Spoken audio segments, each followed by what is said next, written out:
Uh, Good evening. Welcome to the Town of Fairfax Planning Commission meeting, January 15th, 2026, our first meeting of the year. 7:03, we're going to get going. First, I noted that Commissioner Bela is participating remotely, I think due to illness, but if you could just confirm and let us know if there's anyone in the room with you.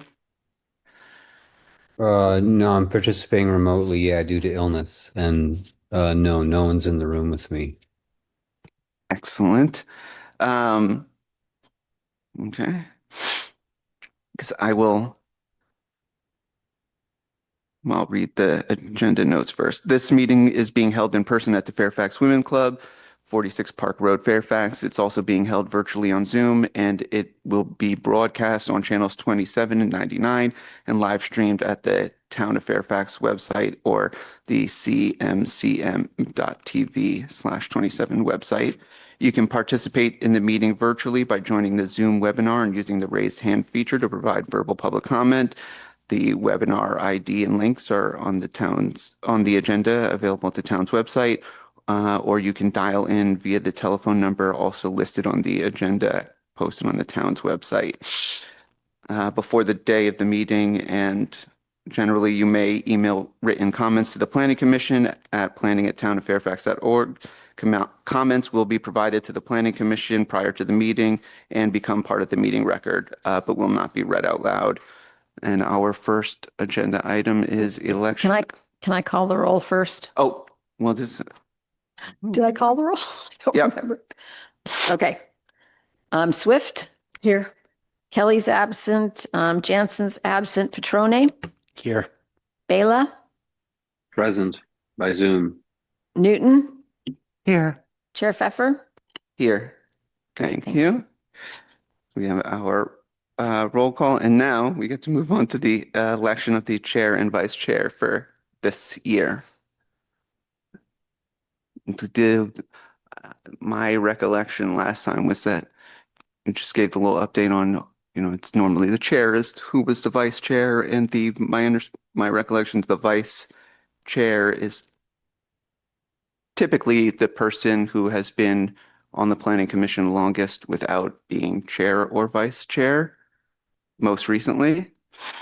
And so I think I can first nominate Vice Chair Swift to be the chair for 2026.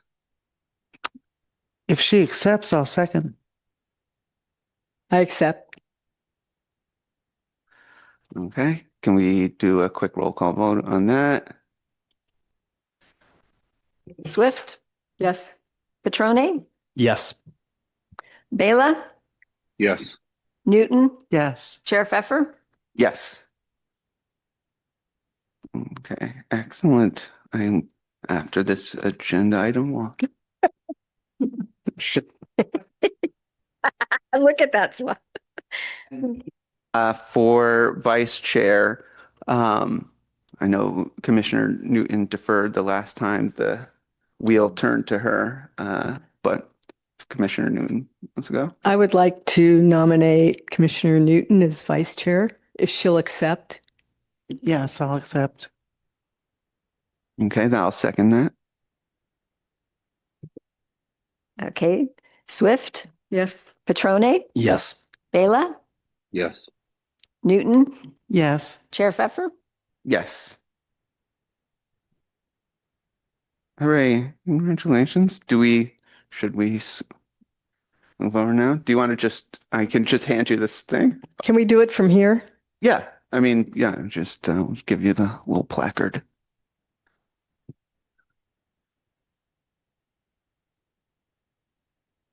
You're comfortable. Just for one meeting. For one meeting. Excellent.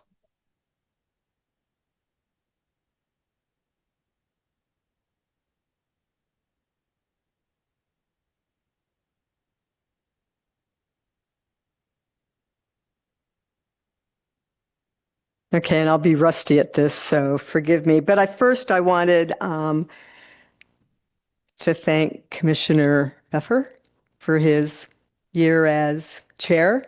There's been a couple of meetings that have been well attended.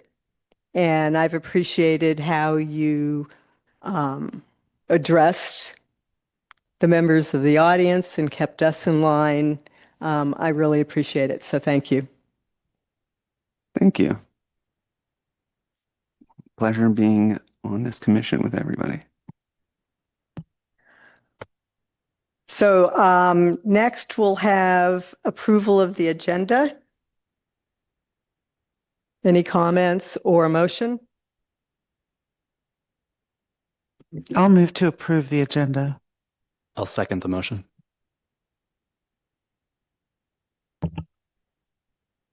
Roll call. Okay. Swift. Oh, I'm sorry. No. Petrone, Yes. Pfeffer, Yes. Bela, Yes. Newton, Yes. Chair Swift. Yes.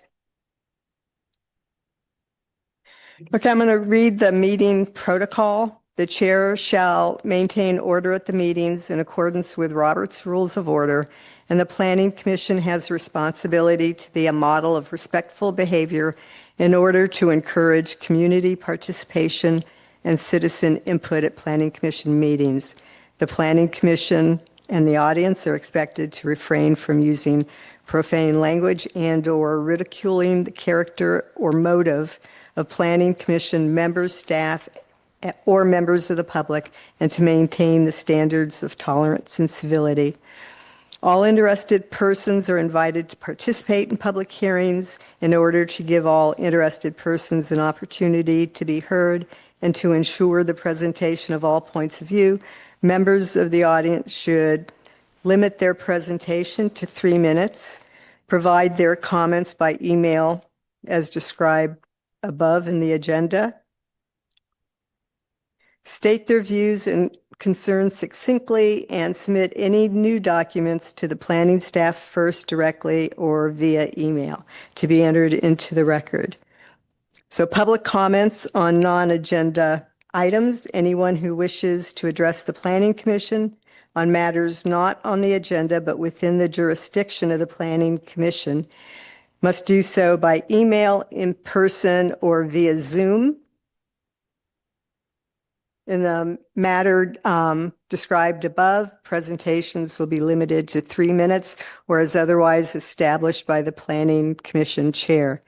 So this is the time for public comments on anything not on tonight's agenda, but within the jurisdiction of the Planning Commission.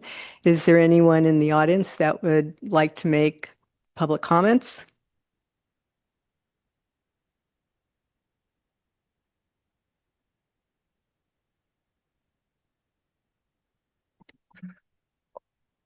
Hello, Commission. This is Rick Hamer downtown.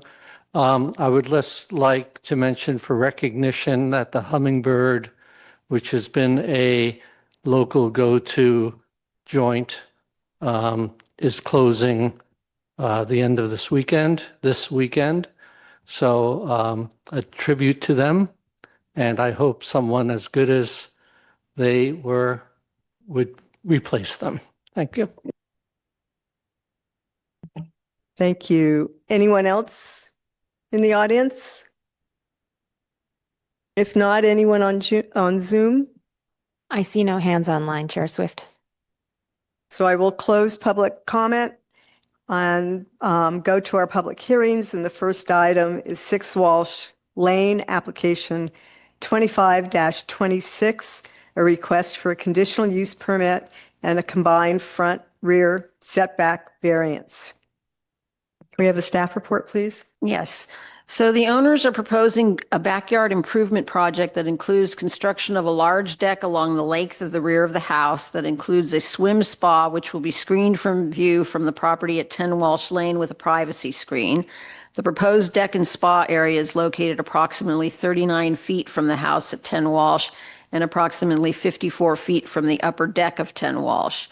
Also proposed are terraced areas, one that is proposed to include an outdoor fire pit, which has been approved by the fire department, as long as certain conditions are met. and another small deck for a play area along with a tree fort in the large oak at the southwest corner of the property.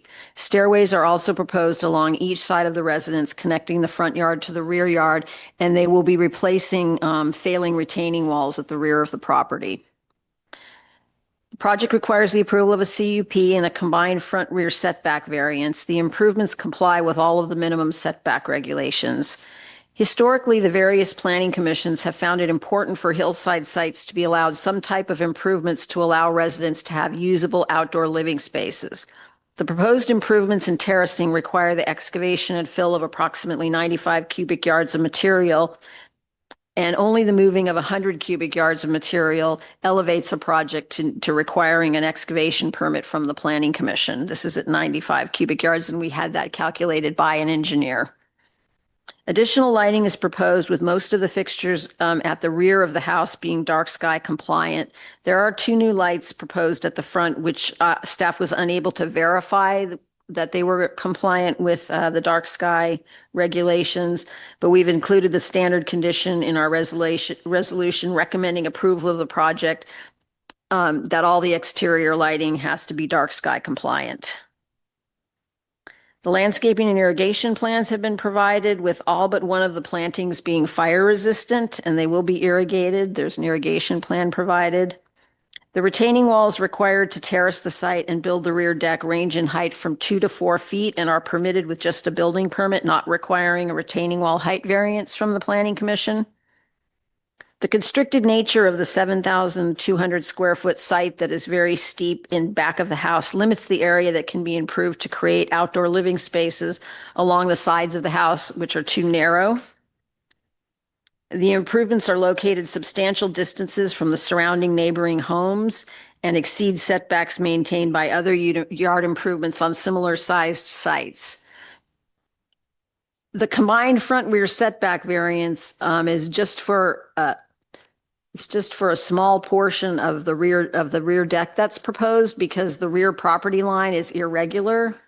It's kind of in a enlarged V shape. It's not a straight line, and staff is able to make the findings to recommend approval of both the conditional use permit and the combined front and rear setback variance. So we're recommending that you approve the project by adopting resolution 2026-26, setting forth the findings and the conditions for the project approval with the following corrections and additions to the document and additional conditions. So there's a couple of changes to the staff report too. So, oh no, there's just the resolution. Commissioner Newton brought to my attention that on page 2, after the whereas the first one does not reference the plan, so we'd like to add the project is approved per the following plans and documents. The plans by Gary Lamott of Roth Lamott Landscape Architectures received by the town. I'm sorry, landscape architects. Oh, no, it is architecture. Received by the town on October 22nd of 2024. And then we want to add the following language on page 4 after condition 11. Condition 11 reads, in accordance with Town Code 8.20060C1 and 2, the operation of any tools or equipment used in construction or demolition work or in property maintenance work between the hours of 6 p.m. and 8 a.m. Monday through Friday, or on weekends and holidays between 4 p.m. and 9 a.m. is prohibited. Construction outside the permitted times is a citable offense. We want to add that because we've heard comments from surrounding neighbors that construction didn't happen on the house during those hours. And then under 12, it should read, conditions placed upon the project by outside agencies or by the planning department may be amended with that agency's written notification. We have to add the word may be. And then we would like to add condition 23 that the driveway for the project, you approved a project in 2020 to do a large remodel in addition to the house, and it showed a concrete driveway. Concrete driveway has never been installed. It's gravel, and that's part of the original permit that should be completed before this permit is issued. we'd like to add that condition. And let's see, I think that that's it. That would conclude our report. Through the chair, I just would like to make note that Commissioner Kelly has joined us online.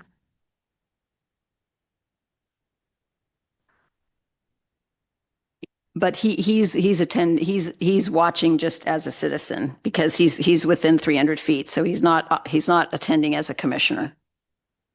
Thank you.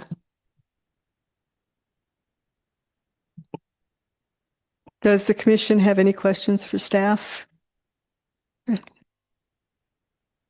Just a few quick questions. I think there's a small typo on page 5 of the staff report. Second full paragraph, first sentence, there's an open parentheses, but no close parentheses. And I think it should go after the phrase property line. Correct me if I'm wrong. 5, Page 5 of the staff report. Yeah, the paragraph 2, second full paragraph, first sentence. first sentence.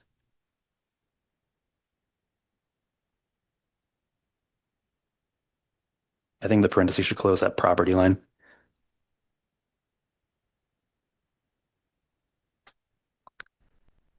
I'm not, at least I'm looking at paragraph 5. Am I just missing it? That looks right. It The starts first sentence, the 7,200 square foot size of the site and the location of the house. No, so the first or the second full paragraph, the strict application of the minimum 12 foot okay. setback. Okay. Oh, yes, I see. Okay, thank you. So I think after property line, there should be a closed parentheses. Correct. And also on page 5, when speaking about dark sky compliant lighting, the staff report references an expanded parking area. I assume that was part of the first permit, right? The renovation permit. This is not part of what we're considering today. Is that right? Here, slow down a minute. So Sure. we're in the resolution, and what page are you on? No, it's still in the staff Still report, okay. page 5. Last bullet on the page, it just references an expanded parking area when talking about dark sky compliant lighting. And I assume that was part of the first permit, the home renovation permit. Is that right? It's not part of this backyard plan, right? All the work is in the back. except she just said that one of the conditions that she wants to add is to require the completion of the driveway Right. that was part of the first one. So by definition, it's part of the second one, right? Sure. Yeah. And also, they are adding some lights in the front of the house. But I guess the question is, the first application required the paving of the Correct. That's correct. That was of the driveway. right. This, on page 5 of the staff report, it's saying any new lighting fixtures for the expanded Oh, that's an error. preferential Yeah, that's- parking. It's an error. That shouldn't be there. Okay, I It should see. just it says any new lighting. It should just be Any new lighting. for the site. Got it. Yeah, I'm not Okay. sure. I probably got interrupted or something. It happens. And then last question, just on the topic of the driveway. I'm not a landscape architect, and I will defer to the landscape architect that we have on the commission, but paved driveway versus permeable driveway. I mean, I know it's a hillside site, and so water runoff is a concern, but isn't theoretically from a environmental standpoint something permeable perhaps more beneficial to the general town? Or I'm going to defer to anyone that's a contractor because some of the heavy rains we get, I'm not Sure. sure that a sloped driveway with like a ground concrete or a ground whatever they call it, right, Yeah. would stand up very well. And this driveway is so steep that they may end up striating it so that I see. what I've heard from multiple neighbors is that the gravel there now, when they come up to the top of the driveway, they have to jam on their gas and it spins and makes a terrible noise and the gravel's like shooting all over. So it's not going to be the kind of driveway I think that can get away with a permeable surface, but I'm not Got it. I'm not a contractor, so you probably know more about it than I do. Well, I guess that I mean, you can ask the applicant that, but I can try to call the building official. But wouldn't that have been part of the last application for this? If the last application for the house remodel Yeah. required Yeah, but you, a driveway, wouldn't that have been part of those plans? it was Sure. part of those plans. So you would have to, make a change. And I see. I'm not Yeah. sure how that would work. So I think we should just leave it alone and. Okay. Um, those are all my questions. Thank you. Commissioner Newton? Yeah, I'm going to follow that train of thought. I'm not going to leave it alone. Sorry. In the 2020 resolution on this property, there were a number of different requirements imposed in that resolution. In 2022, it came back to us after the appeal. And at that point, our staff report indicated that the conditions relating to the drainage requirements associated with initial resolution had all been met. So now I'm very surprised to hear that the condition of completing the driveway has not been met.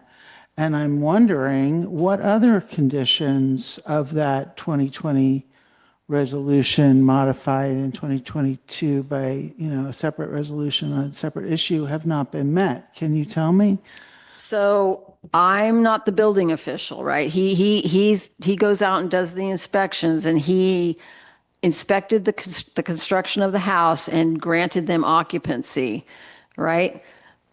Planning, we look at setbacks and stuff. So we have to rely on the building official. He assured us that it was completed. I'm not sure how the driveway was allowed to remain unpaved. The applicant might be able to address that if they talk to the building official about, sometimes if construction is going to require a lot of like equipment to come in, or they don't want to pave the driveway because it'll get torn up. So I can only assume it was something like that. But then when you're done, you need to pave the driveway. I noted a number of different provisions in the 2020 resolution. One of them was the grading, foundation, retaining, and drainage elements shall also be stamped and signed by the site geotechnical engineer as conforming to the recommendations made by the project geotechnical engineer, as well as a requirement that the geotechnical engineer field check the completed project and submit written certification to town staff that foundation, retaining, grading, and drainage elements have been installed in conformance with the approved building plans and the recommendations of the soils report, and that the planning department and town engineer shall field check the completed project to verify that all planning commission conditions and required engineering improvements have been complied with, including installation of landscaping and irrigation prior to issuance of the certification of occupancy. Any damages to the public and or private portions of Walsh, Manzanita, Fresteck, or other public or private roadway used to access the site resulting from the construction-related activity shall be the responsibility of the property owner. And they're supposed to take those videos before and after of the roadway and submit them. And based on what I was reading in 2022, it just appeared that all of that had been done. And the suggestion and one of the messages we received was that the pebbles, the rocks had been put on there afterwards, and that they would not have accounted for the increased grade that was of concern to the immediate neighbors. And I'm wondering if our town engineer has evaluated that compliance beyond what I saw in the 2020 staff report, which is, it's all been taken care of. Are you relating to the drainage system? Yeah, I'm concerned because the neighbors complained about not the drainage system, which I understand goes back and has the water dissipator that's addressed near the fort and all that, but rather the drainage on the driveway and roadway at the top of the property. and how that affects the neighbor, because that would have seemed to have been included, as So Chair Swift maybe I- mentioned, Maybe in the original drainage plans. So it's been alleged that there's been some fill-in stuff that placed on the site that or moved around on the site that changed the water, temporarily changed the drainage of the site.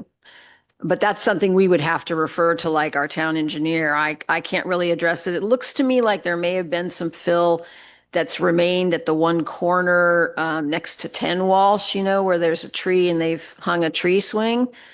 But I wasn't there during the construction, that the building inspector is the one that goes out. And so I'm not sure that I can address that.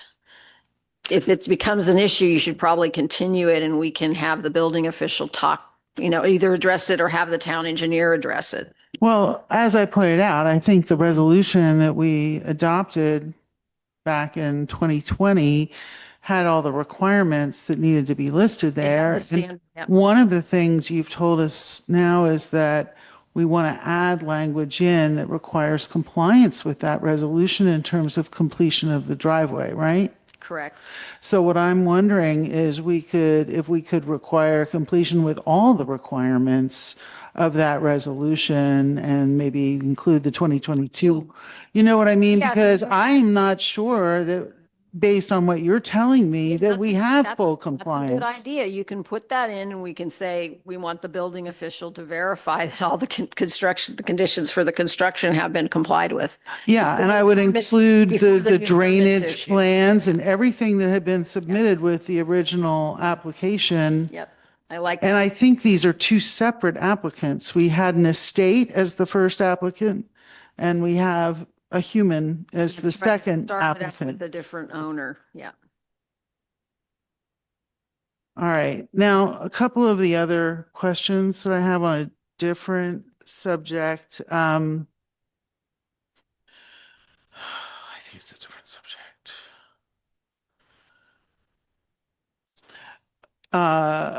The correspondence that we have from the neighbors raises a number of concerns with the original approval by the planning commission.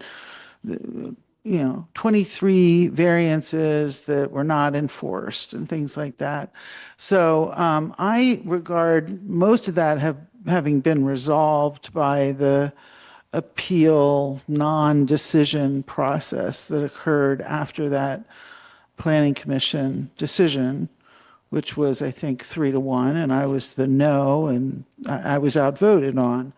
But I don't think it's appropriate to revisit the issues from that process, that previous hearing again. Correct, and I've spoken with the neighbor that, authored that and indicated that to him, that issue has been dealt with and taken all the way to the top in front of the council, and there's no going back at this point, except if you want to get compliance with the original building permit, right? And the original. All right, so you have spoken with the Yes. neighbors at number 10.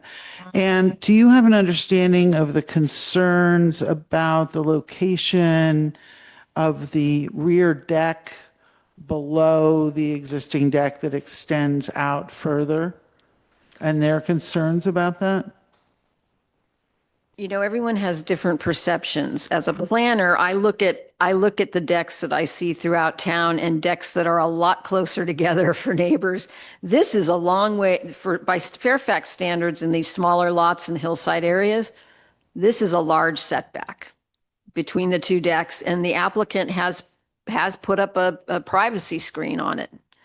So that's usually the condition that the planning commission puts in place, is that there's a privacy screen because the deck exceeds the required setback. So it's not, it's not really, they may feel like it's intruding on their privacy, but you live in a town, you don't live on a 10-acre parcel where you can expect huge setbacks and not to see any changes on your neighbor's property ever. But And it's what- hard for some people. Is this project encompassing our approval of the spa? I'm not sure I understand the question. Yeah, the swim spot is part of these plans. And is there a noise concern? I mean, obviously there's one that's raised by the neighbor, and have you evaluated that? We get complaints about like, equipment for things like this all the time. And if you get the right screening around it and put it in the right location, it won't annoy the neighbors. The building department deals with that. If we do get complaints and people have had to relocate their equipment, they've had to put, sound buffers around them. So there's ways to deal with it. You might ask the applicant exactly where those are going to be. But if they're far enough away from the property, the newer equipment, the building official tells me the newer equipment is a lot quieter. And so it shouldn't really be an issue. But if it is an issue, we do respond and we make the person that has the equipment do something to try to lower the volume of it.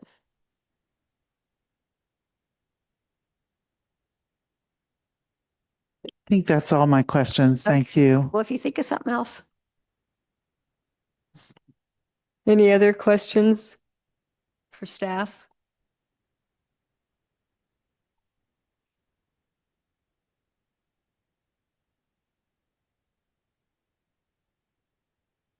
And forgive me, because I don't have my cheat sheet with me. Open it up for public comments to include the applicant. Is that okay?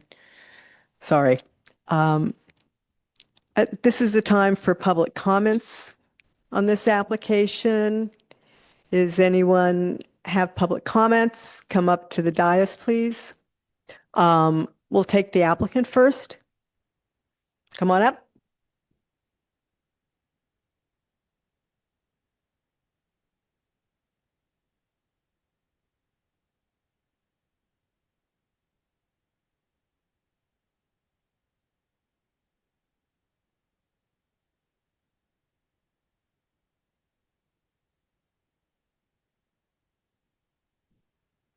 Hello, I'm Laura Caroline. I was the architect for the original house. And I've been consulting with Anne to help her to help get through the use permit and the variance approved.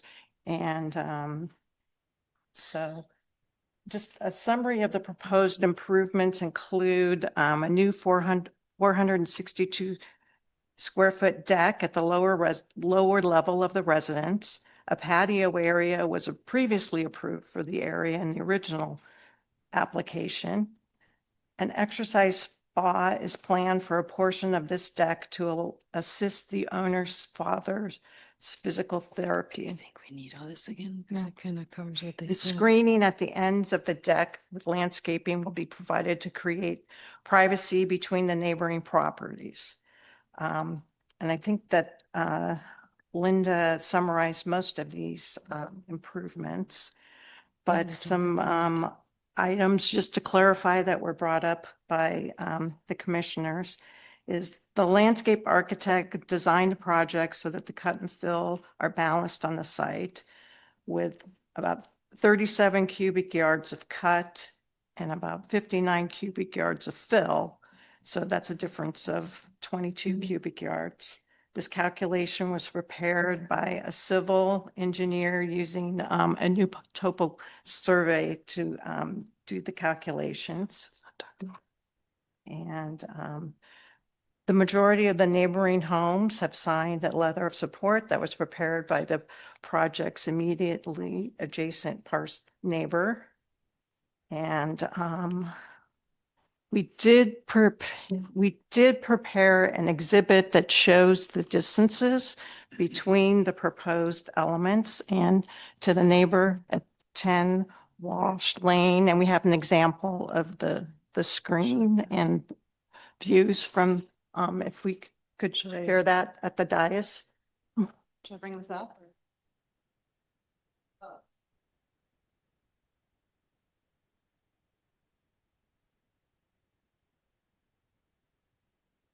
And, Okay, and regarding the driveway, Anna here, the owner can explain why it was delayed for the Yeah, so installation. the driveway was only delayed because we had to wait for this backyard permit. There's a large heritage oak in the setback between the driveway and the property line. And the arborist advises that we shouldn't have anyone drive over the roots of the tree. So the only way to get equipment into the backyard would be via the driveway. So if we pour the driveway first, it would get destroyed in the project, in the process of building the backyard. So there's never been any question that the driveway will be concrete.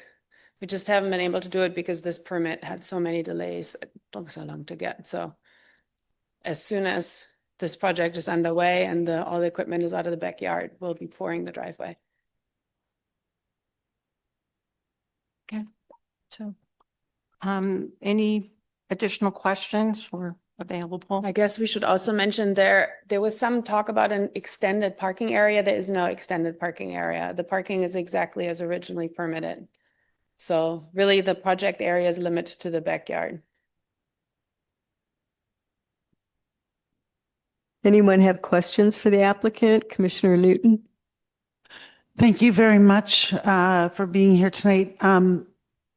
There was a concern by your neighbor about the grade of the road, Walsh Lane. I think a concern that it had been elevated, and I don't know if that occurred after your acquisition of the property or before, or if you have any information about that one way or the other. Yeah, we've discussed this many times, and I'm happy to discuss it again and talk about the solutions we propose, but it's way outside of the area of this project. So I don't know if that's really the place to bring this up again, because the lane isn't part of our property and it's not part of the backyard. It's on the other side of the house. And I guess I'm just curious about the relation of the requirements under the initial approval. Yeah. And how they were implemented and when and how that change or purported change in grade may have occurred. And to some extent, the compliance with that 2020 resolution is germane to what we're talking about here. So yeah, Linda and I have discussed this several times as well. There isn't a significant change in grade. There, at some point, the neighbors at the end of the road asked us when we got a gravel delivery for the driveway, temporary driveway, if we could add a little bit of gravel in front of the lane because it was winter and it was so muddy, cars were getting stuck. So we agreed to help them and help everyone and put it there. And it maybe added an inch or two, maybe, possibly, but it was at request of the neighbors who share the lane, and we have a letter from them confirming this. And apparently in the complaint letter, it was said that those are the people that have complained, but they're not. They have no issue with it, and they're all grateful that the lane is more stable than it was before. So we're not sure where those ideas come from, but it hasn't been elevated. If you look at the original survey, you can see there's always been a bump there, like basically the topography stayed the same. We just filled in the ruts with the mud. Okay, thank you. And then in between the two properties, there's an assertion that there's about an additional soil fill there of about 60 cubic yards. Do you have any information about that? Yeah, that's a bit of a mystery as well. Linda and I looked at it, and there's maybe like a little bump like this that may be left from the original owner, but that's part of the area that's going to get landscaped, so that'll be spread out again. I think the original owner, before we bought it, they kind of pushed some dirt together to put a construction container there, but it's not really a noticeable bump. I know there were some comments about privacy, that affecting privacy, but we also have some photos that show that. So it's basically an area that's open to the road from both sides. And if you step 3 steps back, you have the same view than standing in that area. So it's quite unclear how it's affecting privacy. But I can show you the Do you have concerns if the planning commission includes a requirement that ensures that any other requirements from the 2022 and 2020 resolutions are complied with prior to the work you're planning? Well, I guess the driveway, she's saying, would have to happen after this work. Yeah, we're happy to include it as it being completed as part of this Did project you- because that's our Did intention. the building department get the construction bond from you that they're supposed to get before you were issued a building permit? Something that ensures that all the conditions will be met, because we have had a lot of problems with people using this reason for why they can't pave their driveway. And then it's a battle to get them to finally do it. Either they run out of money or they decide they don't want to do it. And this one, because of the slope and the gravel that's there, it makes a noise when they try to get out of it because it's steep. So I mean, I don't know if would it be better if you just removed the gravel at the very top? Apparently the tires spin out or something. It But makes, I thought the concern was the tree roots. well, this is the first I've heard of that. So this is the first I've heard that's why they weren't paving the driveway. I don't go out during the inspections. It's all with the building official, so he may have heard that reasoning, but. All right, we may have to deliberate a little bit more about some of this in terms of the choreography of compliance and your concerns and the arborist's concerns about the tree roots. So, but We have no issues whatsoever to include this driveway as a condition because the driveway is our main goal. Like, so this is the most important thing for us on the whole house is to finish this driveway because it's driving us crazy. We can barely get down this driveway. Like, we have bikes, we like fall over on the driveway. I mean, there's no way it can stay as it is. We just haven't been able to because we've been trying to get this permit for so long and we can't do the backyard if we have that driveway, or we're going to destroy the driveway again. So it's really not a dispute if we want to do the driveway or not, and whatever it takes to make it happen. But to answer your original question, I have no doubt, I know we complied with all the original conditions of the last permit, but if we had to hire people again and pay for all the reports and stuff, and you're going to make us go through this whole process again, we're not going to be able to build the yard because we've paid $35,000 so far to try to get this backyard permit for an $80,000 project. And then we will run out of money to build the driveway. So I think, I mean, you have your colleagues have gone through everything. They've confirmed everything. They've given us the occupancy permit and we've completed that project other than the driveway. And it would be really hard on us if you made us go through additional. So we've done so many reports and we've had like the whole excavation. We paid a landscape architect a fortune to do this. Then we had to pay another civil engineer, delayed the whole permit by a year. We just like kind of need to just build it and be done with more reports and proving things over and over and over again. We've already proven everything. We've dotted every I, we've crossed every T. We've been so thorough with this because we wanted to do it all right. Because we know there's neighbors that will object anything that isn't done by the book. So we're really trying hard to do everything by the book. thank you.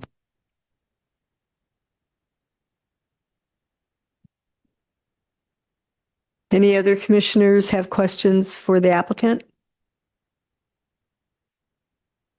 Okay, thank you.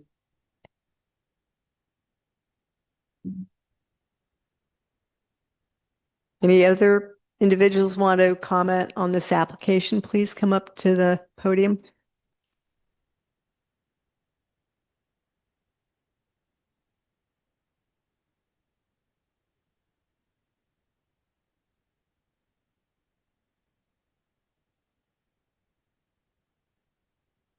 My name is Morgan Hall. I live at 10 Walsh Lane, next door to the subject property. I'm an architect and a veteran of over 50 years of combination construction and architecture, so I know what I'm looking at. And all I can say is what has happened, what's transpired with 6 Walsh Lane is a travesty. It flies in the face of all many design review criteria. And that was initially caused largely by a developer who wanted to maximize profit on that property. And one way to do it was to make everything higher.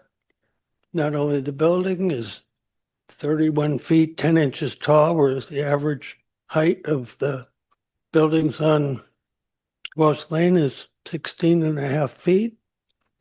Floor area is, can't remember, 2,700 feet. And the average floor area on Walsh Lane is, I believe, less than half that. The excavation required was, I can't remember what they applied for, 280 yards or quite a bit. And what actually happened was the excavation was kind of moved around the site such that everything was made higher, including the backyard, the yard between number 6 and number 10 where I live. I estimate there's 60 to 80 yards of dirt there that wasn't there before the job began. I also estimate that there's 20 or 30 yards of dirt on the lane itself. The lane is higher by 8 to 15 inches between my property and 6 Walsh. It's as much as 30 inches high. How much higher the rear yard is, I'm not sure, but a great deal of the excavation didn't leave the site. It just stayed there and made everything higher so that the initial developer could maximize profit. Many, like I said, many concerns with the design review criteria were basically ignored. The house that's there has no particular relationship to the houses around it. Very little consideration was made to blend in with the characteristic context of the neighborhood. It's just it's an affront to the neighborhood. When the original plans were made public, the neighbors on Walsh Lane, we were mortified and we appealed the Planning Commission approval, and we appealed that all the way up through the town council. And the town council actually approved our appeal because the town attorney had advised the town council the incorrect way to vote in the event of a tie vote. So, and I confirmed that with Riley Hurd, who's one of the foremost land use attorneys, and he said, yeah, the advice the town council took was incorrect. So, but rather than do anything about it, the town just stonewalled it and basically said, hey, if you want, sure, you can spend $50,000 or $100,000. I'm so sorry, but I don't have the timer working because the battery doesn't seem working. I only have my phone going right now. It has been 3 minutes. I just wanted to It doesn't warn the say chair 3 what's minutes going here. on. Am I supposed to stop? You can go ahead and finish your sentence. Finish my sentence. Well, I'll just finish it on the subject of I think it's very important that the project that was started, the first project started in year 2020, be finished before anything can be approved for 6 Walsh after that, because there's a lot of residual problems with Walsh Lane, and being the next door neighbor has just been a recurring bad dream for 5 years. Thank you.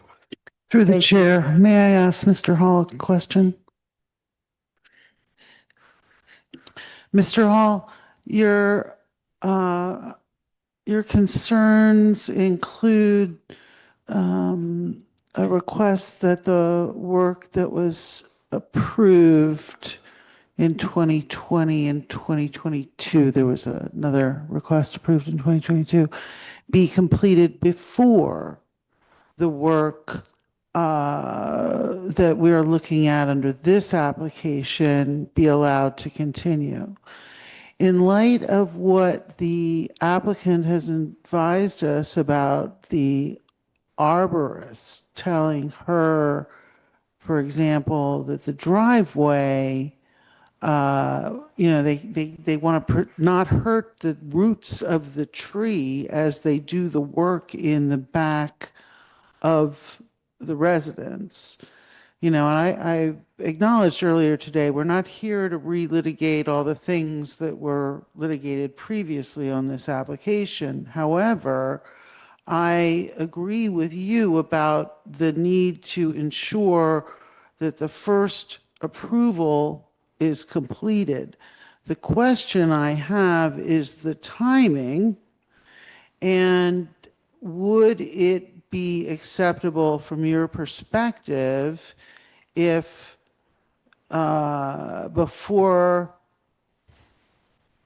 if some of the timing were rearranged so that all the things you're talking about were performed, but maybe in order to spare the tree roots, things might be completed afterwards, like the driveway that they're planning to complete.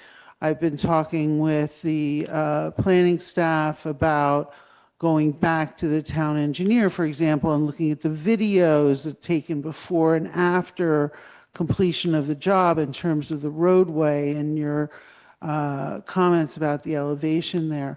So I'm just wondering if you have a little flexibility in your mind with respect to timing if tree roots need to be protected.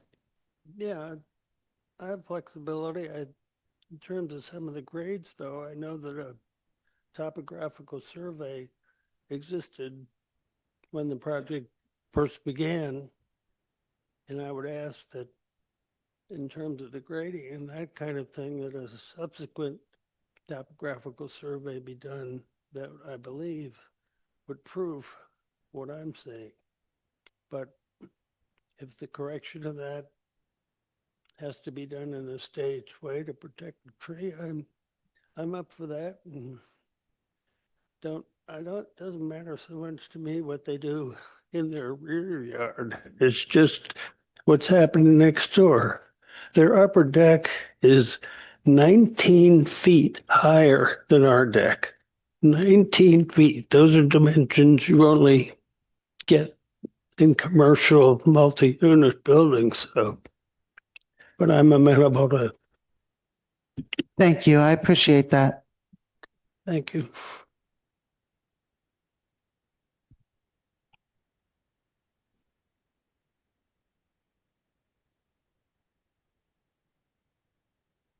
Rick Hamer, downtown Fairfax. Just to visualize 19 feet, okay? That's like looking up at the top of the ceiling from here. So I remember as Commissioner Newton, Commissioner Swift, and Planner Neal were all here when this out of place enlargement of a modest home, which was held in an estate, was then approved by the Planning Commission. And I think Commissioner Newton's request to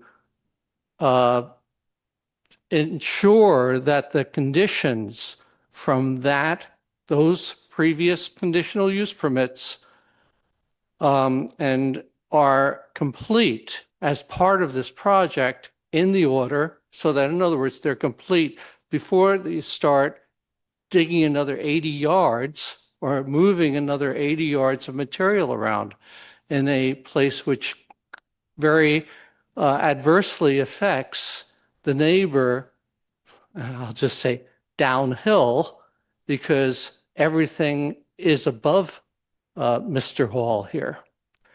And I think we need to look at where our longtime residents, our legacy residents, where they had a stake in Fairfax, and they have for decades.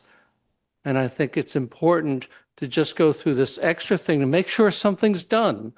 We do have a lapse of enforcement to make sure things are done. If this were San Francisco, they would make you finish it before you start the next project. And I think that's Mr. Morgan's request is very reasonable. And I agree with Commissioner Newton.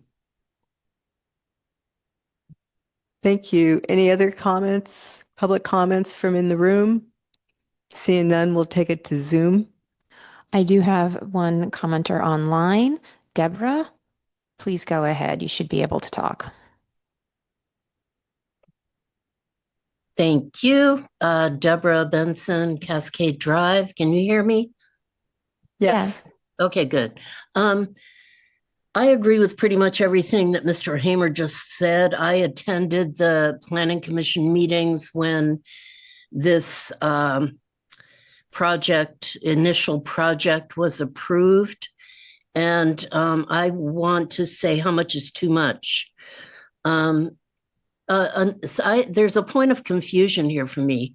I'm a member of the Fairfax Tree Committee, and I heard the applicant say that an arborist told her that and forgive me if I get this wrong, that if the driveway was paved before the work on the backyard was completed, the roots of the heritage oak could be harmed. But I don't understand how heavy equipment driving over gravel on the top of the roots of the heritage oak could harm them less than having a concrete barrier between the roots and the heavy equipment. And then I heard another thing from the applicant saying that if the driveway were paved and the heavy equipment went over it to affect the changes in the backyard, that they would have to repave the driveway. So my question is what? And I would like to see an arborist report address, that question that I have. And that's all I have to say. Thank you for hearing me. Thank you. Anyone else on Zoom? I see no other hands on Zoom. Could we have the applicant back before we close the hearing?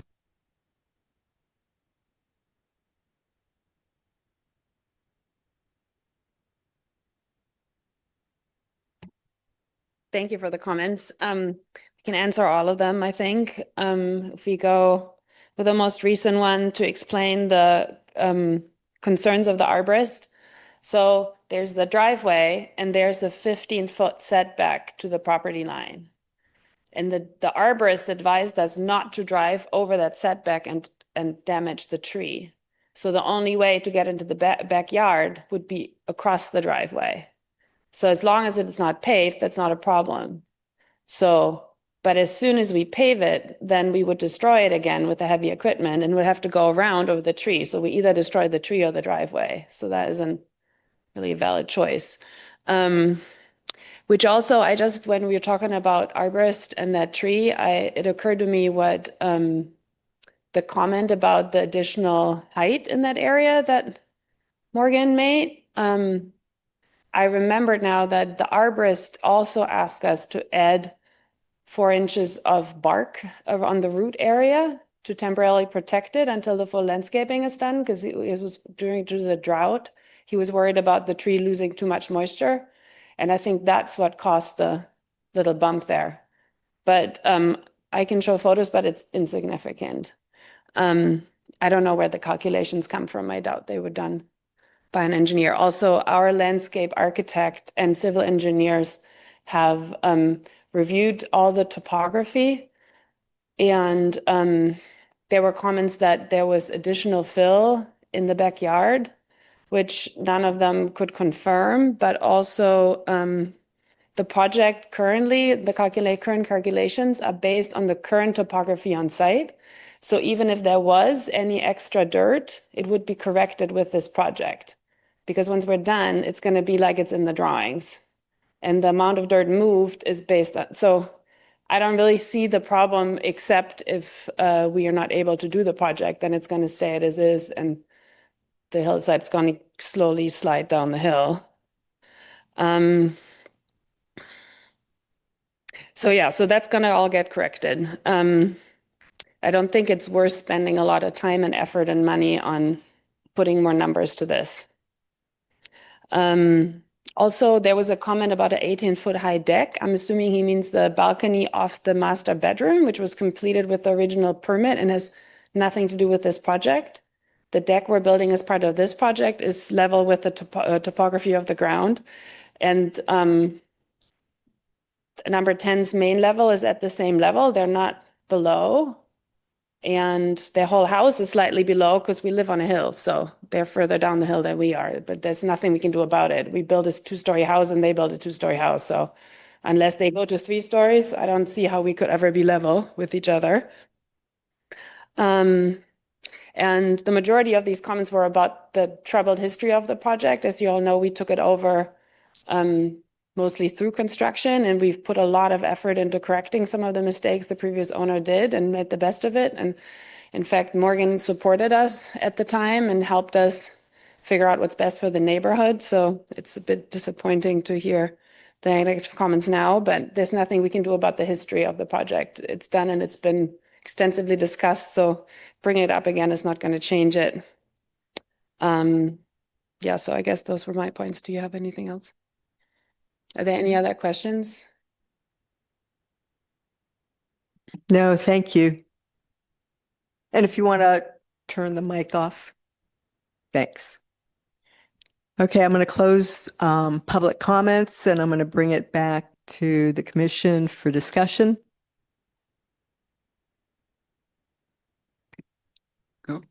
Okay, thank you.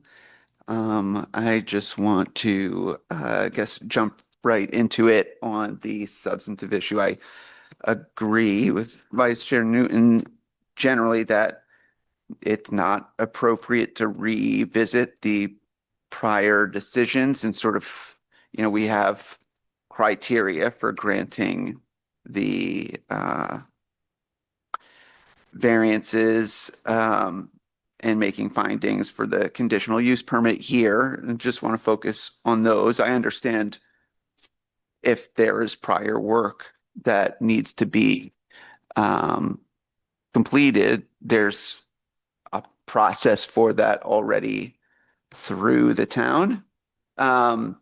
Just looking at the 2022 resolution we have in here, that building permit plans are reviewed and approved by the town engineer at the expense of the applicant prior to issuing a building permit, and the project's inspected by the town engineer prior to issuance of the occupancy permit for compliance with the engineering plans. And so I don't think it's appropriate to have the applicant pay to redo that now if it was certified at the time, if it's not related to this project. I think Could I ask a question of Commissioner Newton? I didn't think you were asking them to have to get all the reports again. I thought you were asking us just to check and make sure we had everything and everything had been done. So it wasn't going to cost them any more money. Okay. No, that was just a suggestion from the one of the requests from the public to go back and remeasure everything and to certify that it's right now. So just wanted to be clear on that. I do think it's generally appropriate for the town to check its records on properties and make sure that it has everything it's supposed to have. But from that prior process. On this project itself, I think nope, there isn't generally in Fairfax going to be renovations like this that everybody in the neighborhood is enthusiastic about and wants you to do. But I think also everybody in town wouldn't want their project hindered when it's their turn, and we've got to take both of those into account. And here, doesn't seem like that extraordinary an amount of disturbance for the noise on the water devices. I had to think about that when we had RAC, and I know there's a lot of different structures and things they do now to stop noise from very large outside appliances. And, you know, this just because we approve a project here doesn't inoculate the applicant from having to remedy issues that the project causes in the future. You know, if things go sideways that are not anticipated by the planner, we think won't happen, there should be a process for the town to say this is not in accordance with your plans, or even afterwards it's causing a nuisance if there's too much noise or things like that. So yeah, I'm otherwise generally supportive.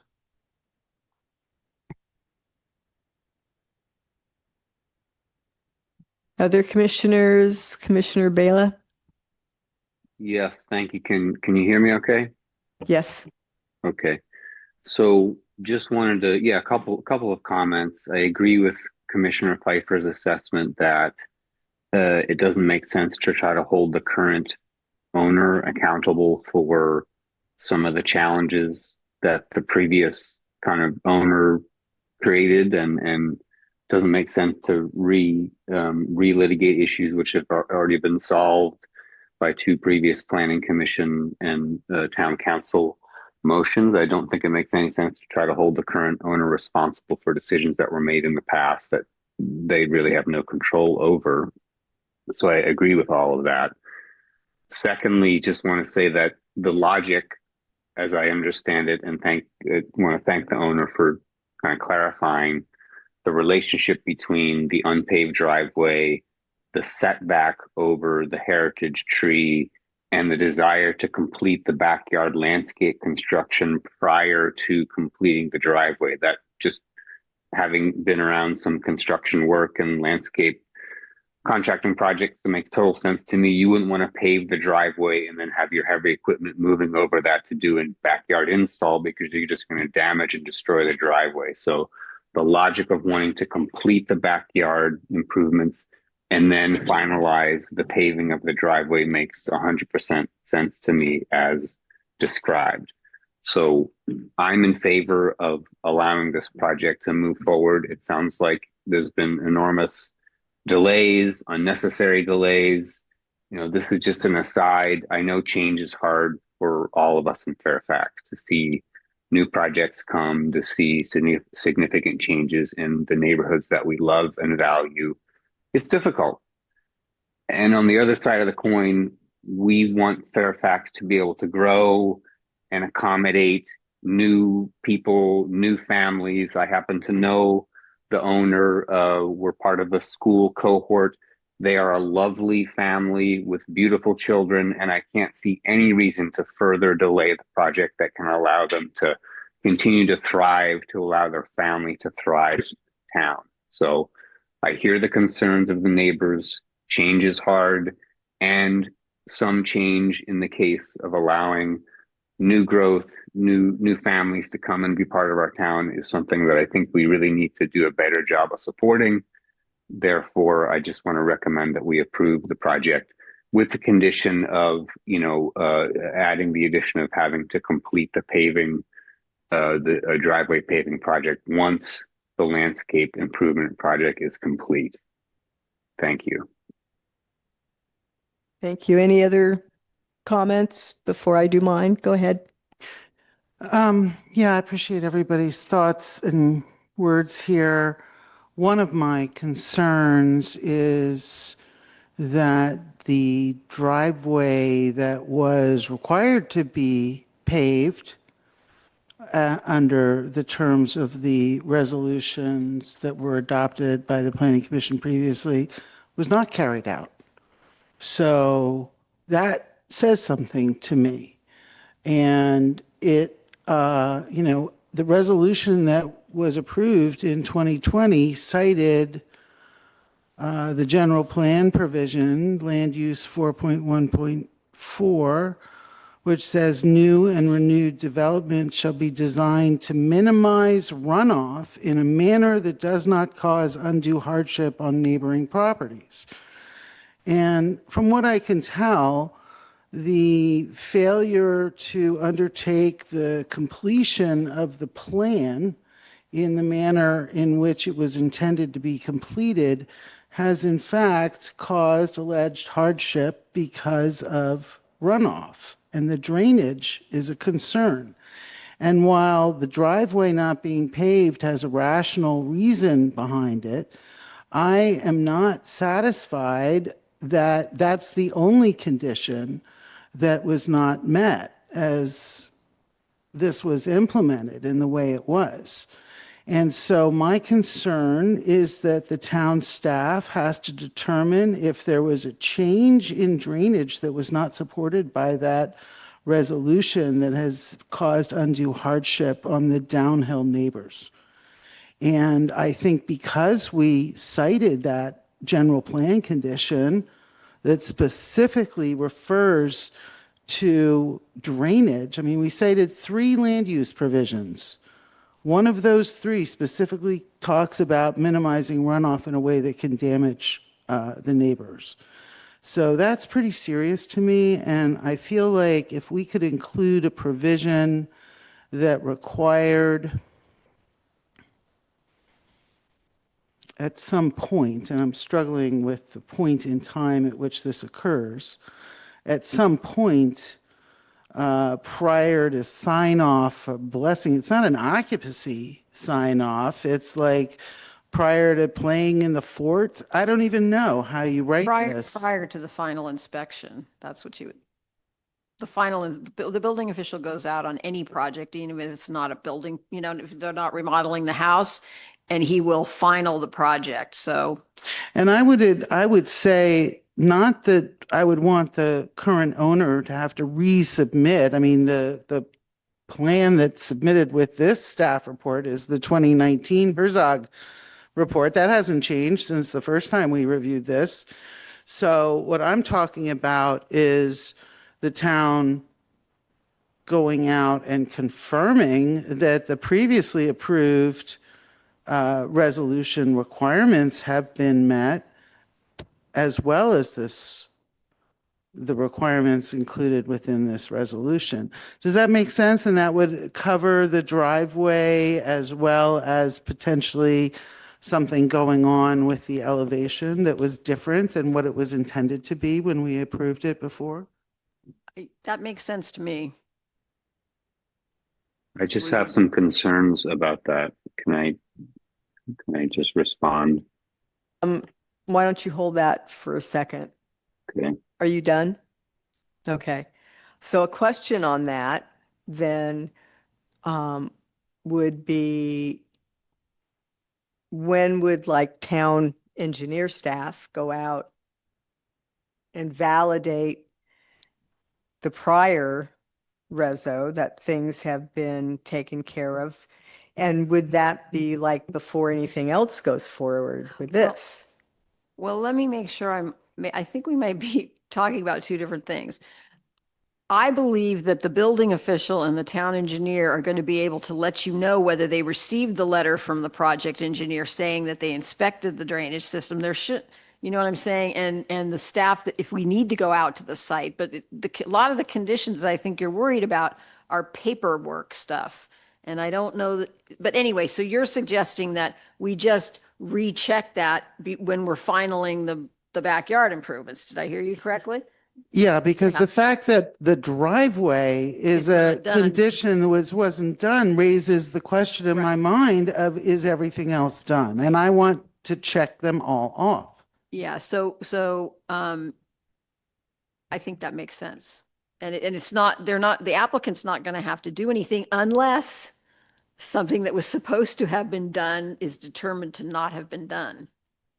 Then they'll have to follow up by having the project engineer, write the letter that they inspected the drainage system as it was being constructed and when it was finalized, right? And I had, I mean, the project proponents have a little bit of responsibility for complying with the conditions of approval. You know what I'm saying? So hopefully everybody did what they were supposed to do during the construction process. And I had a couple questions or comments. And I didn't look closely at the last two goes at this, but one of those, as far as the trees, we would have had, would we not, an arborist report that would have talked about protecting the trees like the oak? Do you recall? So the original project was not mine, so I don't recall, but that's the standard procedure. And, this remodel was mostly done within the existing house in an area of the property that already had no vegetation on it. So, I believe that if the construction had if the new construction was occurring somewhere within the drip line of any of the existing trees, yes, we would have required an arborist report. Do I remember specifically it was the other planner's project? I don't recall, And with that prior work, we had a vegetation, and I just wanted Yes. to comment on this. We had a vegetation management plan that had to go to Ross Valley Fire and get reviewed and approved by them. We are now changing That's right. the outside area. So, and we're changing it, there's a landscape plan with this application that talks about new plantings. So with this new application, there's going to be a updated vegetation management plan, correct me if I'm wrong, that has to go back to Ross Valley Fire to be reviewed prior to a building permit being issued, correct? Because vegetation management plans live with the property. Correct. And All right. that's condition 19 in the Okay. resolution on page 5. That's why I included that. Yeah, they have to revise the one was approved before because it has changed. Yeah, and they'll have to do that prior to issue. It has to be submitted as part of the building permit. That's what we're requiring. And when plans have to go to Ross Valley Fire, which there's other aspects of the backyard and the design that would require them, I think, reviewing it, like the fire pit, right? Fire reviews the project like 3 times. They Yeah. review the planning, the preliminary planning plans, and they make a recommendation, right? They review a vegetative management plan and they review the building permit. So, and they're looking at different things in each of those reviews. And each time the applicant has to submit to them. So, And that would be kind of the normal cost of the process, correct? I'm not understand. Yes. Okay. You pay for the reviews, but everyone it. has to do it. It's 3 times. All right, thanks. Commissioner Bela, did you want to make a comment? No. Okay. If I may. Just want to jump back in on, Commissioner Newton's follow-up. I think and my understanding was more in line with what Linda said as to checking that all the filings and certifications were made. But I think it's important that the conditions in the prior resolutions are conditions to having a building permit and an occupancy permit approved, and they're checked by engineers and the town building official at the time of the project. And so it's possible that they could have been in compliance at the time and not, and you wouldn't readdress that after the fact. And I think it's, from a policy perspective, anybody that comes with a new project then is going to think, let me look back at all the work that's been done before and make sure that I can confirm that every condition in every project has been complied with, instead of just relying on the fact that the building permit was issued or the occupancy permit was issued. And I think it is every property in Fairfax can have issues where they're not in compliance, and then focusing enforcement this way, I think, is just a disincentive to have projects, as opposed to making sure that all of the properties in the town are in safe condition for the benefit of everyone. I mean, if I might, Chair, I hear what you're saying totally. However, the driveway, like, it needs to be paved. It's not before us to evaluate that plan right now. That was previously approved and not done. So that theory that the approval prior to the certification of occupancy is going to cover it does not hold water in this particular case, right? And water being held is the critical question when it comes to drainage and our general plan. And it's really important that the Planning Commission follow through on things that are held to such import in terms of the neighbors and the drainage and the runoff. I mean, it's I don't know. I hold the general plan in high esteem for that reason, right? And I think obviously the driveway is important here, and I believe the applicant, and it's a priority for them, but presumably there is a process for the town, if they weren't coming back and neighbors were still coming to complain that the driveway was never done, to address it via that process, right? If they were not coming to us with a plan now, and the neighbors came and said, hey, it's been 3 years, they never did the driveway, and it's causing issues to our property, I think that's the route to take. And I think here and you still are getting a benefit because you're raising it to everybody's attention, but I think including it in the resolution sort of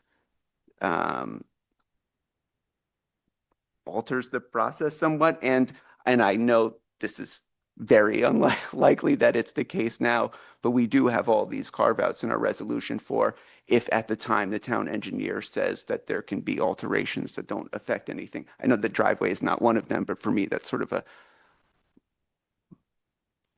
factor in keeping the resolutions and the conditions separate, because I'm envisioning not for somebody extending a deck and putting in a spa, but if somebody comes in and wants to do an ADU or something, and we then say, hey, the conditions on that should be on that specific building or plan, and not remedying the remodel they may have done on the original house a few years ago, even if we know that something, because there's still, I think, and maybe I'm wrong, there has to be a way to address properties that did not do work that they said they were going to do if they're not coming to the planning commission with another application. So you're okay with Linda's request that we add a provision that requires the driveway be paved in accordance with the 2020 resolution, or not? Yeah, I think So you I just am want to okay with- open the I'm o- door a little bit, well, for me, not swing it open. That's what you're telling me. I guess it is different for me saying, as part of this project, you have to, when you're done with all this construction, do your driveway because it affects the property generally, as opposed to everything from the prior project is coming back Okay, in. I And it- hear you, And in general, I think also like, but maybe I want to Yeah. do a little horse trading here now. Could we, before we slam that door shut, open just a little, allow the driveway issue and the drainage? I don't know what has to happen for the drainage. Like what are we asking the applicant to So- do in that case? I'm not asking the applicant to do anything. I'm asking the town to check the boxes that the requirements from the 2020 resolution that I have marked here that all required that the drainage be certified occurred. And if they did not, to also evaluate the requirements of this resolution with respect to the drainage requirements as part of the final sign off on this project. I just don't want to limit it Yeah. just to the driveway. I also think the drainage and runoff issue is important. I see that. For me, the distinction is that the driveway, as we are saying to the applicant, a condition of our approval is you have to do this, as opposed to saying a condition is the town has to check something, and if they don't see something, then we're going to have another condition after, it's then you are just, what's the difference between that and saying the town's going to double check and see if your current your property is currently in compliance with everything?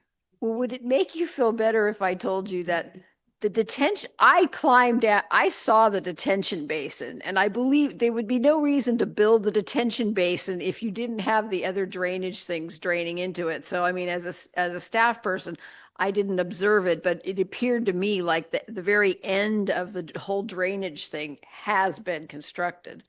Right, now you're talking about the drainage going down the back side of the house. Correct. I'm What are you talking talking about the drainage on Walsh Lane. I'm talking about the drainage at the top of the Oh, driveway. right. Yes, the whole front of the road where the building is flat and then drains down to 10 Walsh Lane. And my understanding of the correspondence from the neighbor is that that used to be on a soft decline and is now flatter at the top and starts draining right where the driveway is going to be built. I think this is all part and parcel of completion of the driveway and compliance with the provisions of the original resolution to ensure Okay, then I that need, the then I need to driveway and the rescind what I said. road. I need to rescind what I Okay. said because the drainage engineers did not look at any kind of drainage in the public road for this. No. And it's, But- I'm sorry, it's a private road, right? It's a private Correct. road. And Yeah. we discussed that at the prior hearing, the fact that it was a private road. And we amended the resolution to incorporate the concept of of preventing any damage to the private road. And one of the things that we required was the geotechnical engineer shall field check the completed project and submit written certification to town staff that the foundation, retaining, grading, and drainage elements have been installed in conformance with the approved building plans and the recommendations of the soils report. The planning department and town engineer shall field check the completed project to verify that all planning commission conditions and required engineering improvements have been complied with, including installation of landscaping and irrigation prior to issuance of the certificate of occupancy.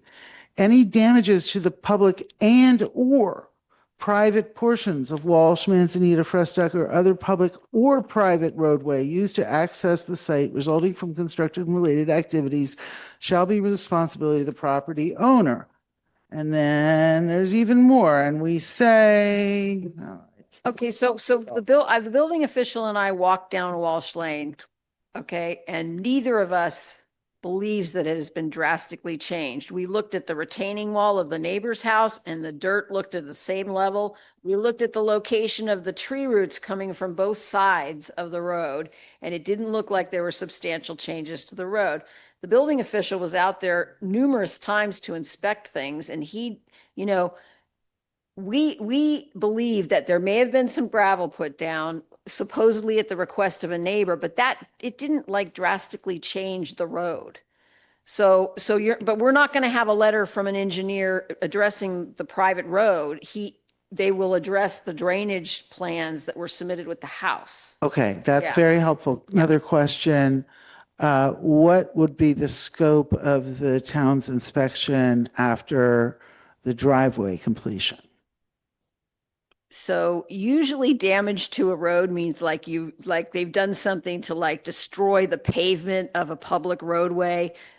Walsh Lane was never paved. And so, I mean, the only damage I can imagine is, let's say, I don't know, some piece of equipment tipped over and left a big, pit in Walsh Lane. They would be responsible for coming in and refilling it, and restoring it. But, But does the town inspect the driveway after it's Yeah. paved? Okay, Yeah. that's well, what no, I the want. building official goes out, he looks at the rebar, right? He looks at the framing, and then yes, when it's finished, he does look at it to make sure that the topography, the slope and everything is fine, and that it meets up with the road without creating like a drop, like being elevated above the road, so you go off a little bump, right? So yes, he does do that. And do you see any problems with allowing for that to occur after completion of the work in the back of the house?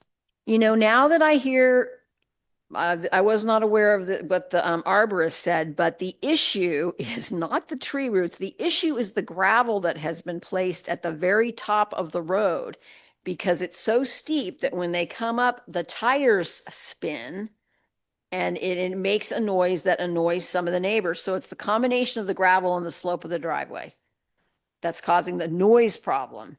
That's why I asked the applicant if there was some way they could remove the gravel from the top area. Maybe that would help. Do they need the gravel to get the traction to get onto the road? Then maybe they can't do that. So that's why I was including that condition. The lack of a driveway is it's causing a nuisance for the neighbors. And it's been going on for a long time, 4 or 5 years. I didn't get any response. It seems to me there should be something that they could maybe propose to address that issue. Short of paving it right now. You know what I mean?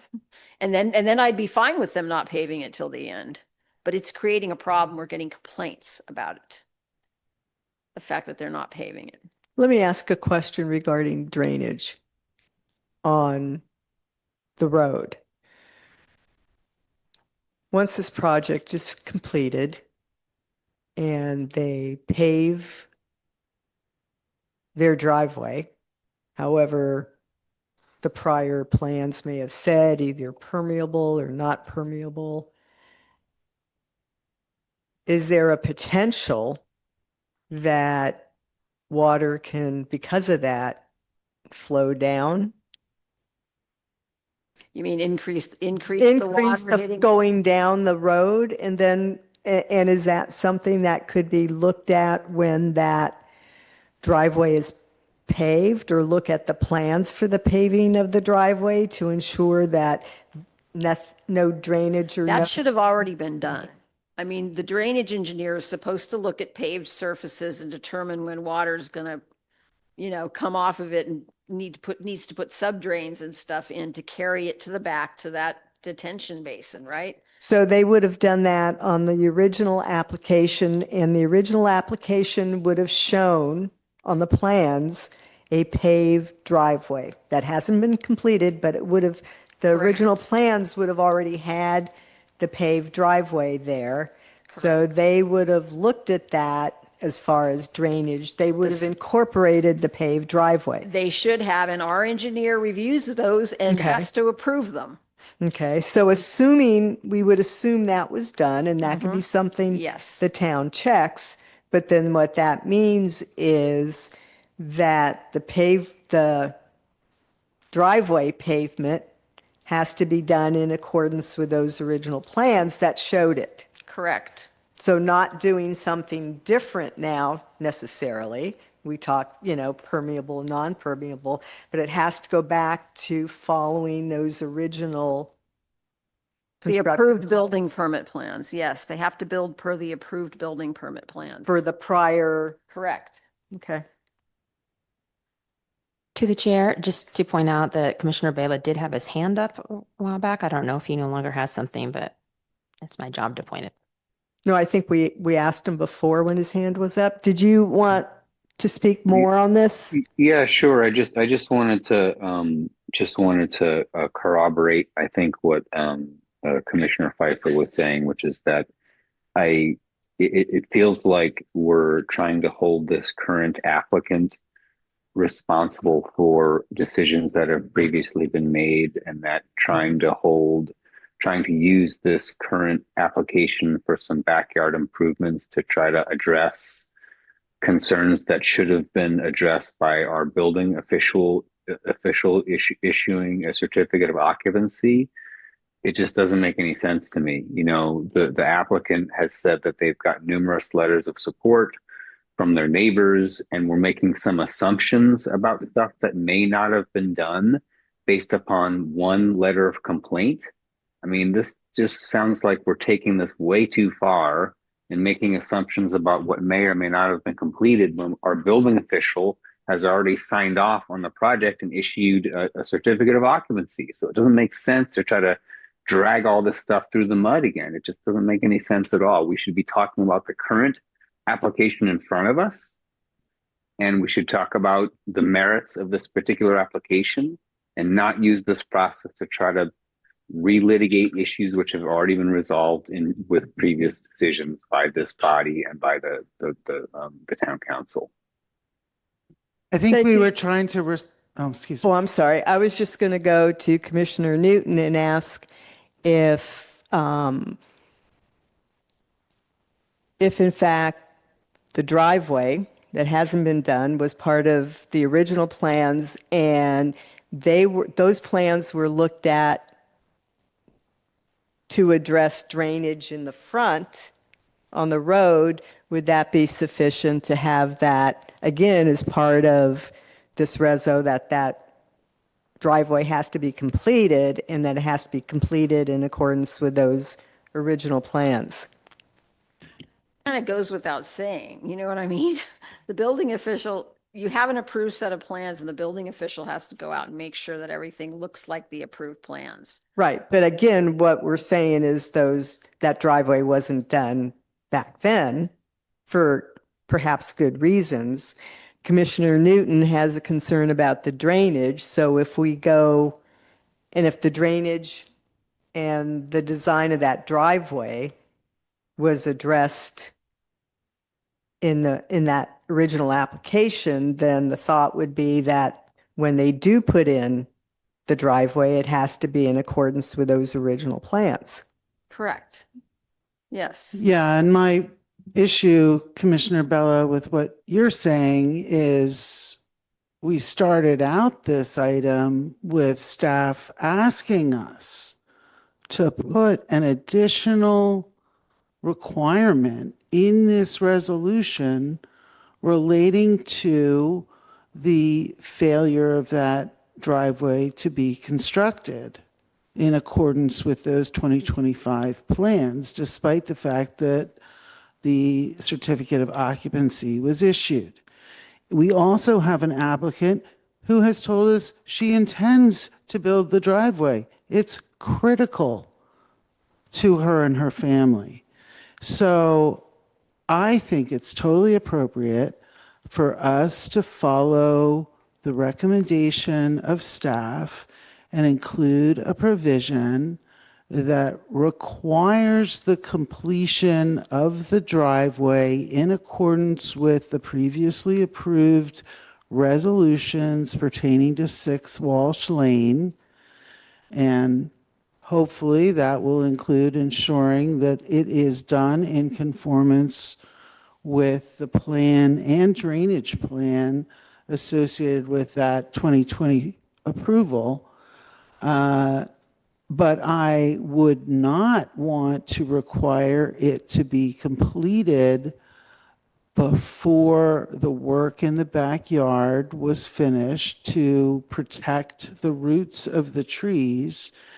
And I would recommend that the commission consider including a provision that gives the planning department the authority to work with the applicant in the meantime to come up with an alternative to the gravel that is currently at the top of the driveway along the road there that seems to be the cause of the neighbors' concerns that have been expressed to the staff.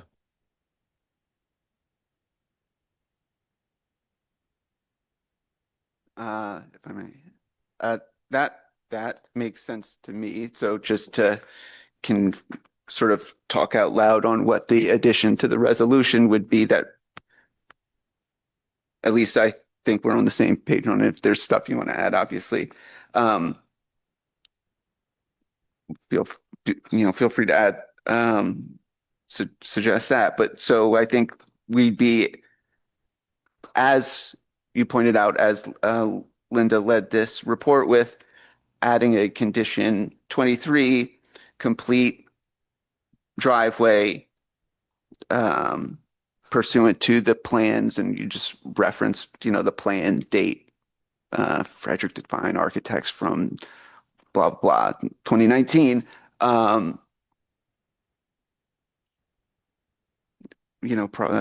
Prior to the final inspection of the project.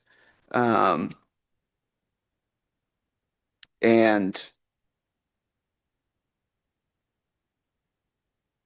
before before then, the applicant shall work with town planning department to have an interim solution for the issues caused by the gravel at the top of the driveway. That way, that we have something that says the planning department can work with them.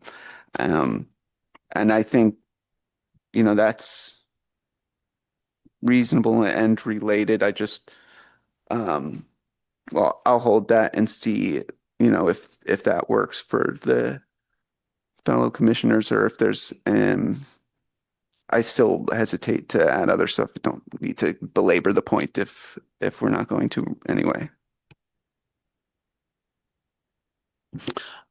That sounds good to me. And just to reiterate, early on, the changes that staff had mentioned for the reso, and commissioners had mentioned, it was I have all of those. page 2, the whereas with the plans identified, page Yep, 5. We got a couple on 5, the top with the maybe. And I think those were the only 2 before we started on this. So does someone want to make a resolution? Yeah, and let me just, I'm happy to do that. I just want to go over those again. The list of the plans, which was on the second paragraph 1 under the whereas clause on that page. After condition 2, you wanted to add time of operations, 6 p.m. to 8 a.m., 4 p.m. to 9 a.m. I had that as At the end- condition 11. The end, Okay. Yeah. Conditional 11. I was thinking it was a Yeah. Roman 2. Yeah. Correct. Conditional 11. Number 12, add the may be. The language about the driveway condition 23 per Commissioner Pfeffer's recitation there.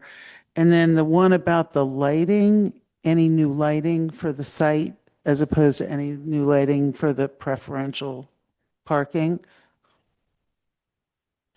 And with those amendments, I would move to approve resolution number 2025-26 of the Fairfax Planning Commission approving application number 2526 for a conditional use permit and combined front rear setback variance for rear yard improvements, including excavation and fill to create outdoor dining and spa areas, sitting patio with outdoor fire pit, install walls and stairs throughout the rear yard to access the various improved areas, egress and access stairways up both sides of the house, and new landscaping at 6 Walsh Lane.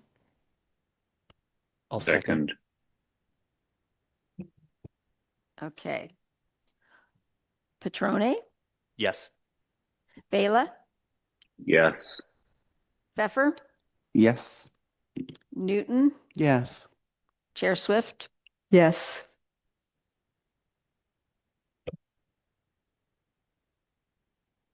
Sorry, Rezo's been approved with those changes. There is a 10-day appeal process, and information on that can be obtained from the planning department. Thank you.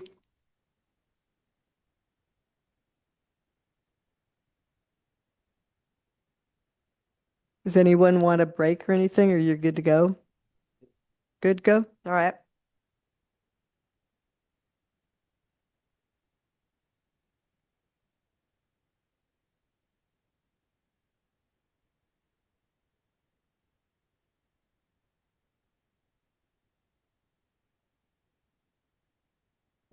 With that, we'll go on to the second item.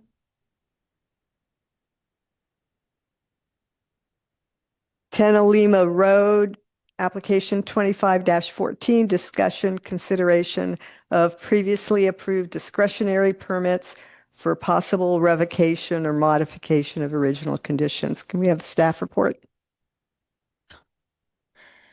On June 26th of 2025, the commission approved discretionary permits to allow the operation of a collective at 10 Olima Road that included artist studios, interior, exterior design businesses, retail sale of art pieces and other items, and allowed them to hold 12 special events with no more than 110 visitors per year.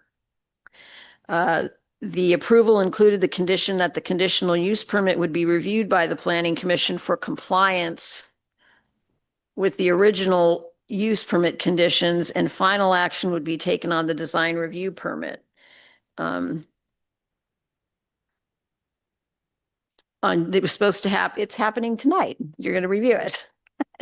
And in order to facilitate the operation of the collective, the owner did quite a few improvements to all the structures on the property and added a new building without getting any permits from the building department or approvals from the Planning Commission. So, and they don't comply with the Americans with Disabilities Act. So the Planning Commission kind of gave them the ability to continue while they tried to get everything into compliance with the code. We met with the applicant after the June meeting and the Ross Valley Fire Department, and we let him know that he needed to give us detailed construction plans, showing us what he had done because we didn't really know what had happened. And then he had to submit them to fire and to the building department.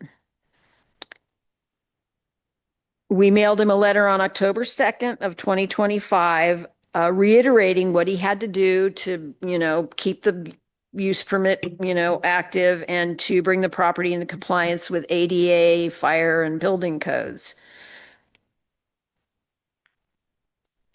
To date, the required plans to legalize the work that's been done on the site without a permit the plans have never been provided to the town or to the fire department.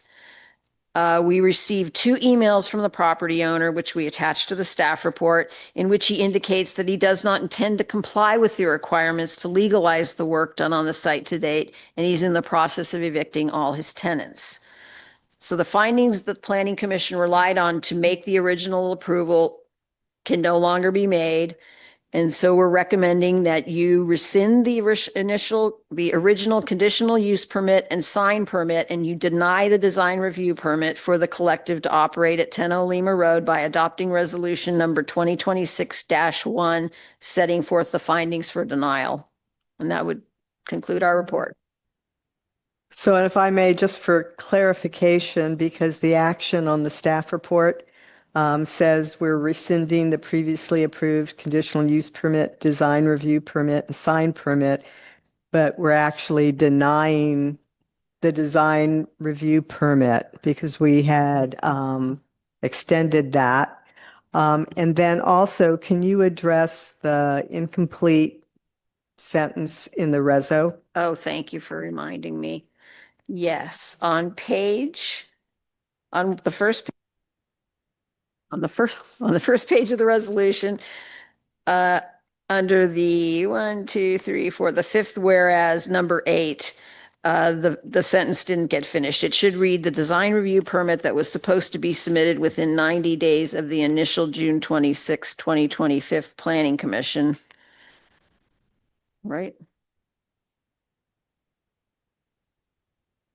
They were supposed to submit additional information for the design review permit in order for you to take action on it, and that was never done.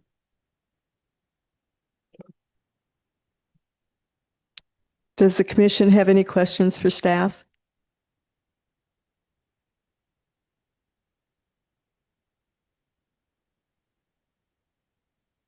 I do. Sorry, I do have a question, Chair Swift, and this was just regarding did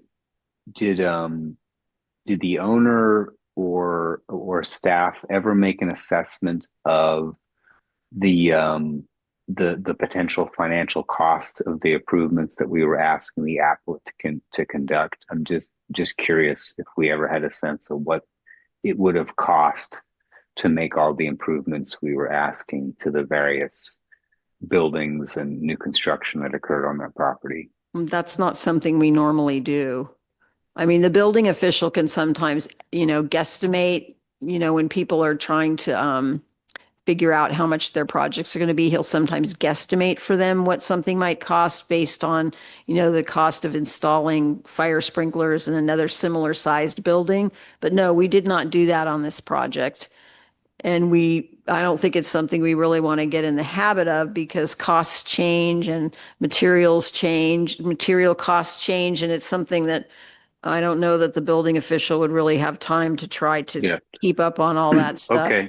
Yeah, that makes sense. And then just a follow-up question. So I noted that the owner says that he's evicting all of the tenants, and just wonder if you're aware whether or not the artists group that had been utilizing the space when we last talked about this and attempted to issue the conditional use permit, if they've been operating on the site since then, and what is the status of that current set of artists that have been occupying this space? Are they actually now gone, or are they just now receiving their eviction notices, or what's the current status of the use on the property? What the owner told me is that the interior design business, which seemed to be the largest use of the business, is already gone, and has, they had another place in Marin, another location in Marin that they were also operating from. So they were early on just,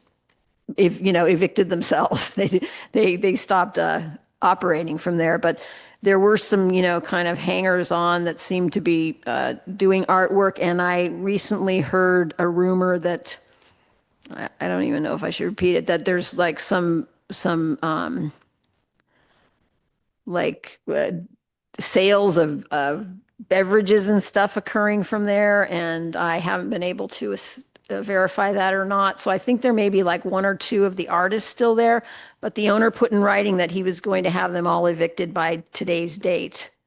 So I'll probably go by tomorrow or next week and see what it looks like. Because there was a truck parked there, and if that's gone, that might be a sign that everybody's gone. So, Okay, thanks for that. Thanks for the update. Any other comments or questions for staff, Commissioner Newton? Yeah, I noticed that the owner was asking you to confirm that the house was not historic. I am not prepared to do that. I am not a historic architect, and based on what I know about the house, I find that a little hard to believe. So, Would the planning director like to comment on the historic nature of the house at Tenalima and what potential protections might be available to a historic home in Fairfax? Well, I think we would require that there be a historic analysis by a professional to determine whether it is historic and then maybe what options would be for potentially developing the site and retaining the historic character in some way. Thank you. Yep. And I think that's also for that town's housing plan, that's addressed in the analysis, the CEQA analysis, the NECDEF. That was one of the items that was identified, historic status. Any other questions for staff? Just one more. The owner emails that we have as the attachments, that's all you got in writing from the owner since our meeting? Okay. yep. Okay, if no one else has questions for staff, I'm going to open it up to public comments on this. And I know the applicant isn't here, so. And through the chair, just a reminder, I'm so sorry, but I cannot get the timer working right now, so I'll have a timer on my That's phone. fine. Hi there, Tishung 31 Olima. I live across the street. Yeah, everybody moved out by Thanksgiving. There was absolutely no activity there all month of December that any of us could see. No in and out. For sale sign went up yesterday. And I guess just speaking from the neighbors, it would be really important to us to understand what is possible on that property, because he's been walking around the neighborhood saying he's going to sell it and make sure somebody who can put 200 living residences on the 1.1 acre or whatever. But it is important to understand what that property could be used for before we get blindsided. I don't know that some of the town analysis, just thinking about what's happening at School Street, I read all of the letters back and forth. Town thought it would only be able to have 160 units, and sure enough, planning permits are going to start for a 241 building. So I think we just want to have a clear understanding about what is possible. And as far as we all know, that building is historic from all that we know. So something will happen there if he can sell it for the 2.95 million that he wants.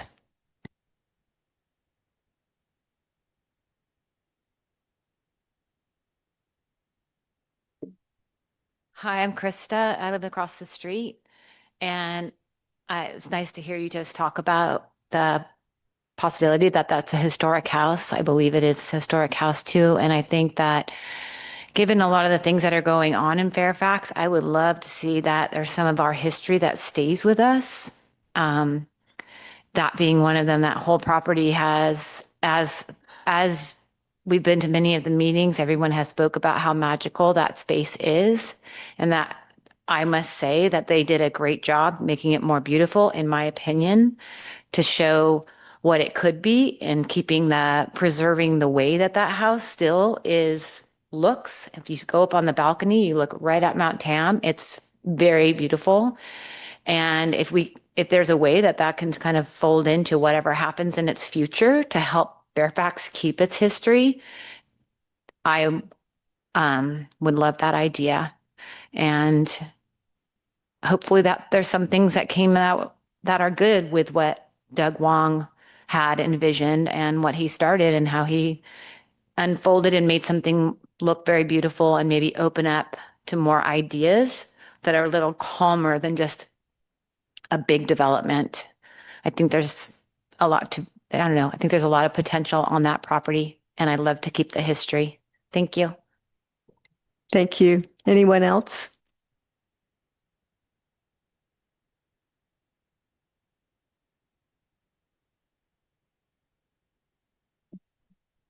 Hey, Jasper Simon, 20 Lima Road. I just want to thank you for your time and agree with my neighbors. And it's to the best of our knowledge, it's a historical building,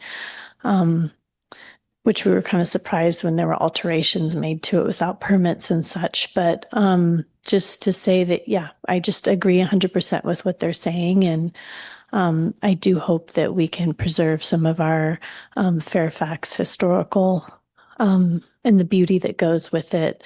And that I'm curious what will happen to it in the next phase, and that I hope that it harmonizes with the community and with our neighborhood as well. Thank you.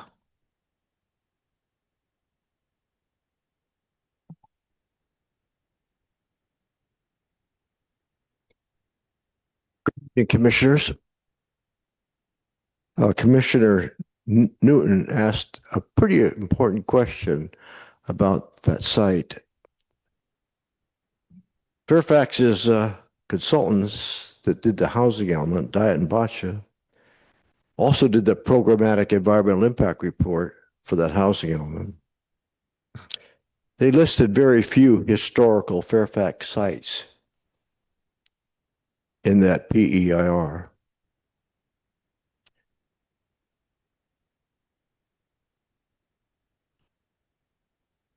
The application mentions a two-story residence, but that's about it.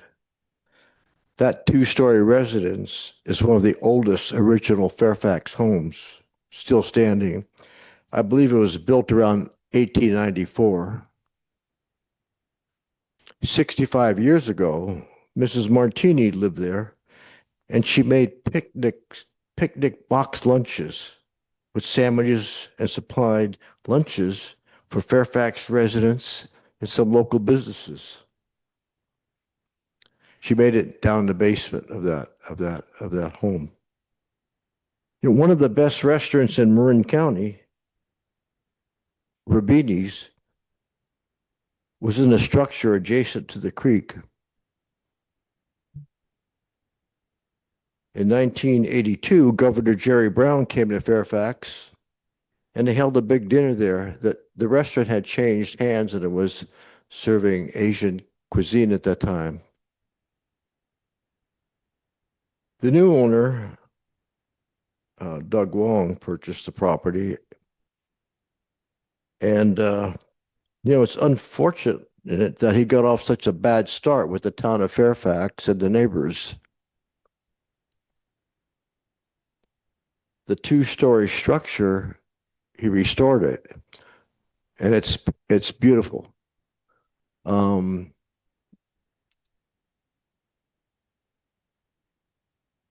It's for sale. The property's for sale, I've been told, right now. Fairfax's housing element has it in the workforce housing overlay zone, WHOB. It calls for ministerial approval, no hearings before the town planning commission or town council. The structure, if it turns into residences, will be at least 4 stories tall and have 20 to 30 units there. Somehow we've got to protect that that two-story structure. And I'm not sure how we're going to do that in this process, but it's important that historical structure be protected, whatever happens to that property. Thank you. Thank you. Next. Hi, Rick Hamer, downtown Fairfax. No, I think the essence of what I'm going to ask the town planning commission to do is to not rescind this use permit, to simply put it on a hold to a date uncertain, or to suspend it so that it can be, if a proper owner comes along. Mr. Wong was very turned off by the June meeting. And it's just, if you're familiar with how some of the owners of CL property, such as my former landlord, they think different. And I don't think Doug was any exception. That house may not be listed in the Federal Registry, but it would be an excellent candidate for historical, for the type of privileges issued by LIDIC, HZ type of eligibility for mixed commercial and residential. The main problem with that structure that Doug had was it needed an elevator, it needs sprinklers. It just needed a lot more money. You already sank a ton of money into that property. And he thought that he wouldn't need to do all that. Well, if that house could be isolated and preserved for what it is versus other structures on the property being brought up to full commercial code, that would be great. But I think that revoking or rescinding is the word being used, that use permit is not the course that should be done. I think that it makes the property more marketable. If Doug is asking 2.95 million, which I've heard he is, and that he thinks that it's going to be eligible for low-income housing at a price of dirt for $3 million in Fairfax, I don't think it's going to be developed like that. And I think that we're just going to be stuck with that empty lot and probably have a bunch of tree cutting trucks out there for another decade. This is really good. I was out there with Frank for the grand opening and several other people that are somewhat well known and recognized in Fairfax. And the general feel there was, this is a good thing. It's a good thing to have culture in Fairfax. And I think that cutting that off is just not the route. So please consider putting this use permit on hold and see what the new buyer wants to do, and or to suspend it or whatever it is. It is possible, I believe, according to the way that things are done in the California manuals. Thank you. Next. Hi, thanks for hearing me. My name is Fritz. I live across the street from 10 Olima as well. We welcome artist collectives and small events and, cultural gathering places, classes. That part of that vision was fantastic and was a great idea.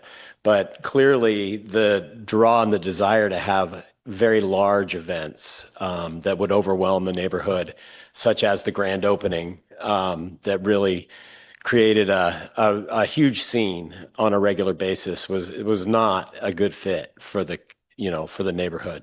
So, I agree with all that was said about the improvements that were made. It looks great. The idea of artist collective is fantastic. It fits right in with the character of Fairfax. But large events for hundreds and hundreds of people to be drawn into town and create the kind of chaos that was created on the grand opening day is just not a good fit. So again, artist collective, small events, great. Culture, love it. Classes, lecture series, fantastic. But it's got to be done right, above board, and with transparency. And that's what we hope for the future. Thank you. Thank you. Anyone else in the room? If not, anyone on Zoom? I do have a few hands online. The first will be area code 415. Caller, please go ahead.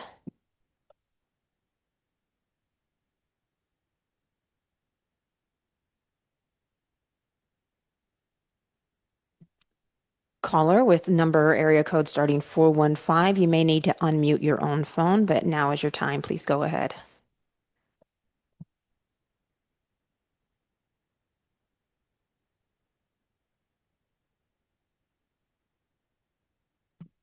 We're going to switch to the next hand up and come back. And the next hand up will be Deborah. Deborah, go ahead. Thank you, Deborah Benson, Cascades. Thank you for hearing me. Just a quick thought came into my head.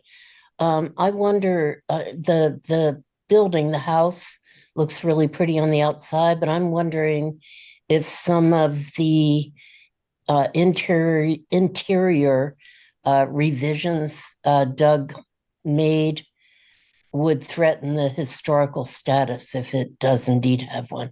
That's all. Just a thought. Thanks.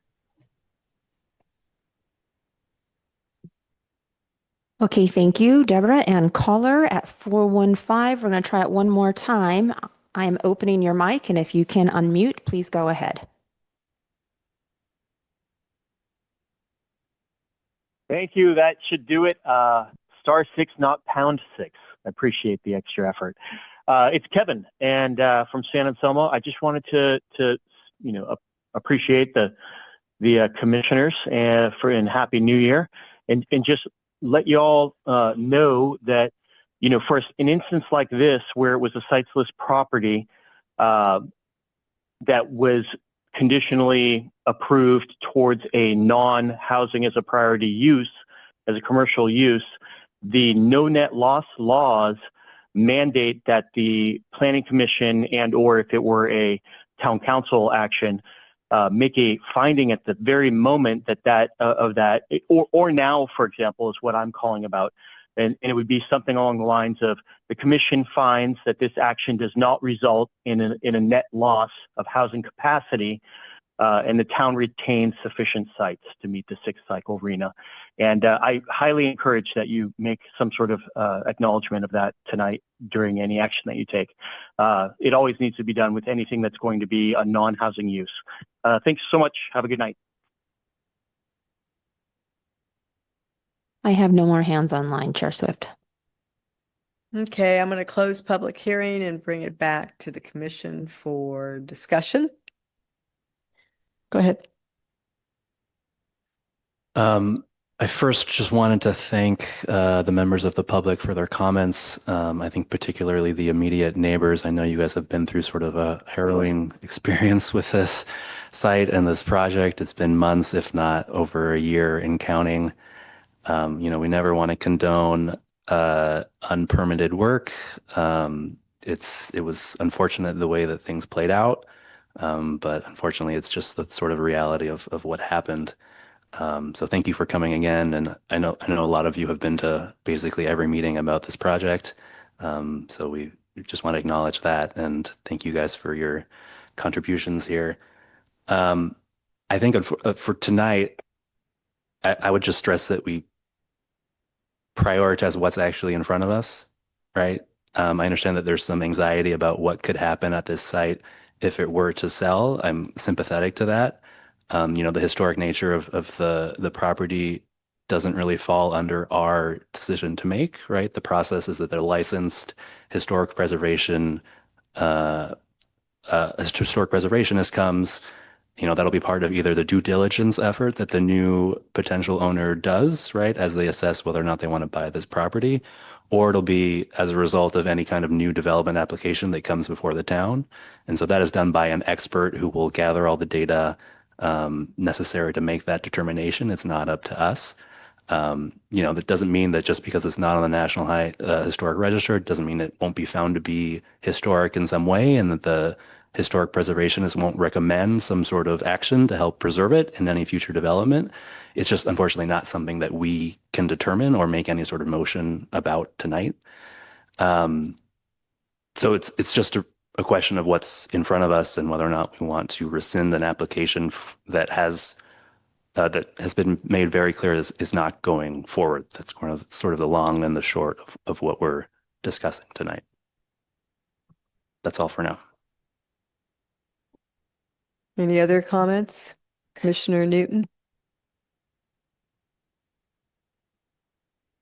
Okay, so two questions based on some of the comments we received from the public. The first is there such a thing as suspension of the permit?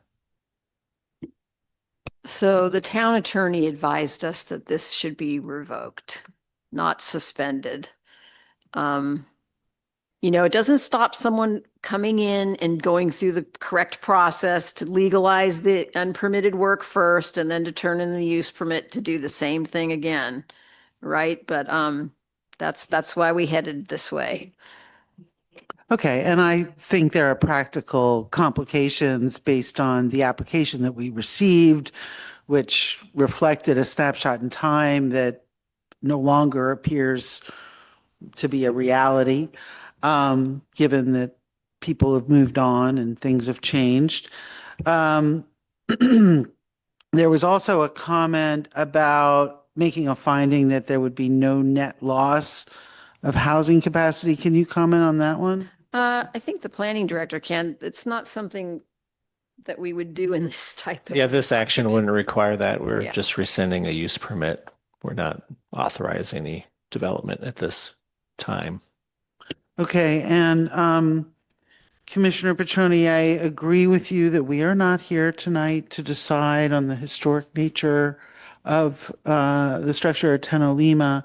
However, the general plan, my beloved general plan, has provisions relating to the town's desire to identify historical structures within the town and possibly pursue historic protection under, various federal and state laws to protect historic properties.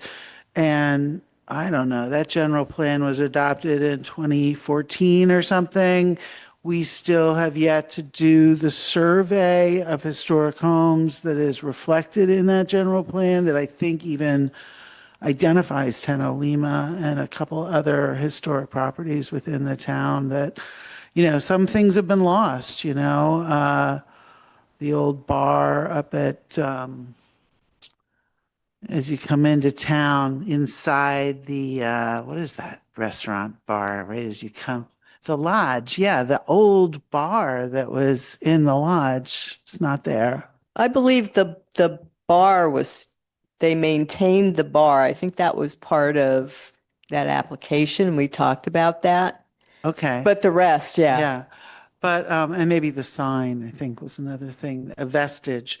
But, yeah, so these are things, as we move forward in terms of eventually updating the general plan, in a way that's more realistic than the last update, where there were 7 zillion things we were going to do, like historic property survey in Fairfax that we've never done, that I hope we can, as a town, undertake at some point.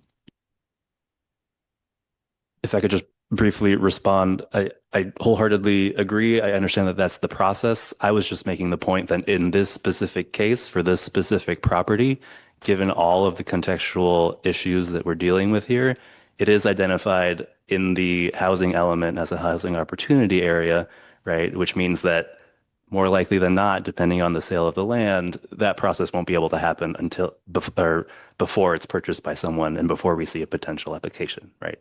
That's all I was trying to say. Any other comments before mine? Yeah. Go ahead. Yes, please. Just a clarifying question. So agree with Commissioner Petroni that we're here to focus on potentially rescinding the conditional use permit, which I think makes sense. Just want to, and I know we're not talking about any future possibilities on the site tonight, but I did want to ask a clarifying question of staff related to this site's role in the housing element and what assumptions were made regarding the kind of, capacity of this site to accommodate housing in relationship to those existing uses on the site. Was there an assumption that those would remain in place with the addition of the new housing, or was there no assumptions made about existing uses on the site in relationship to the site's potential role regarding as a housing element workforce overlay site? There's just a generic calculation and assumptions made. So there wasn't any sophisticated analysis or design of the site to determine the capacity. So. Okay, thanks for clarifying. Yeah. Yeah, I broadly agree. In June 26th, we said we'll grant based on the circumstances of everybody who was at the property at the time and all the public comments we heard. We were sympathetic to the businesses operating there and said, we can temporarily grant these conditional use permits, but not the design review. And subject to our revisiting them in 6 months, which we're doing now. And the circumstances are not those where we approved the conditional use permit. So I don't think, without having a whole nother hearing about the use on the site as it is, it makes sense to keep those effective.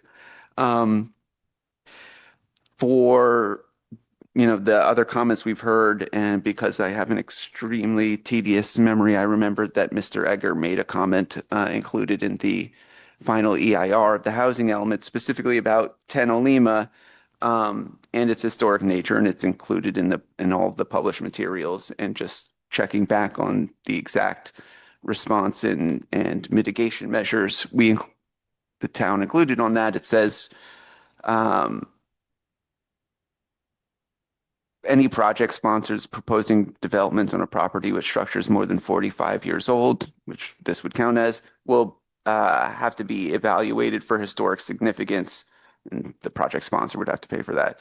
Proposed development projects are then evaluated for direct and/or indirect effects on the identified historical resources per SECA guidelines, requiring avoidance or minimization of impacts to historic structures. So I think there's a lot of discussion and information about this property out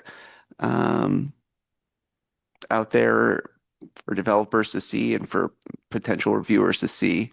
And I am confident that there isn't going to be something that happens where nobody even considers the use of the property in the future. That's just my opinion.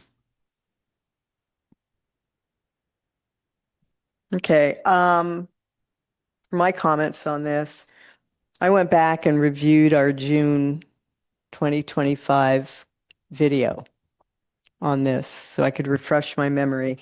And at that time, I didn't hear anyone who opposed the concept. Some of the comments I heard from the 8 artists or businesses, one individual mentioned that the applicant had approached him to participate in this endeavor. One individual talked about how the county has lost a lot of places where artwork used to be shown and for sale. And here was an opportunity in this individual's own backyard in town to do that. One individual mentioned how they had spent time and resources to renovate their own space there.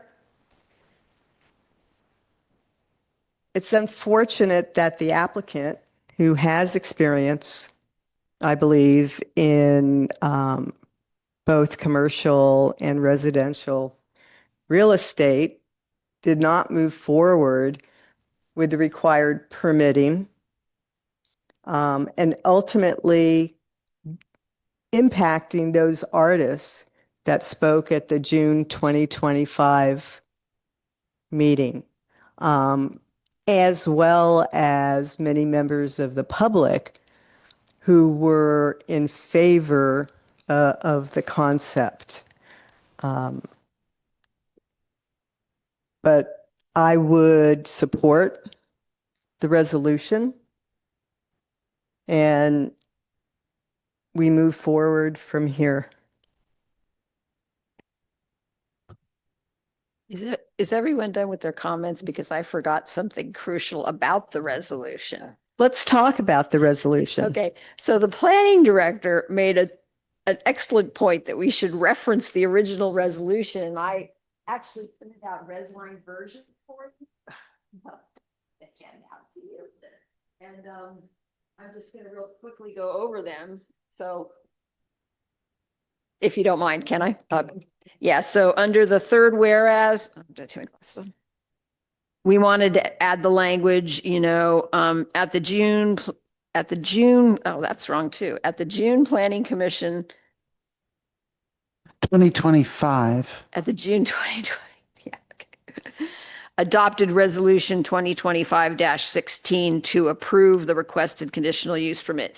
We just included a reference to the original resolutions to keep it all in context, right? And then we added it under the 1, 2, 3, 4, 5, the sixth resolution. I mean, the sixth whereas also, we referenced it. And then at the very end, under the now therefore be it resolved, we included that language to reference that 2025-16 is being invalidated.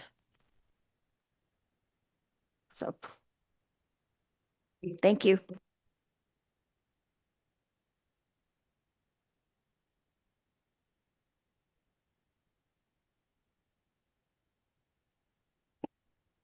Hearing those corrections, does any, yes? I have a question. Oh, I'm a little bit confused. In the one online, there are 8 conditions, and we completed the sentence on number 8, and now there's 7. Am I missing something? Let me look at the original one that I have in the staff report. I'm not sure because this resolution, the planning director sent back to me via email. Do you recall how it got from 8, how it went from 8 to 7? Well, here's your red line. Hang on, let me look at it. It's 10. Yeah, this is 10.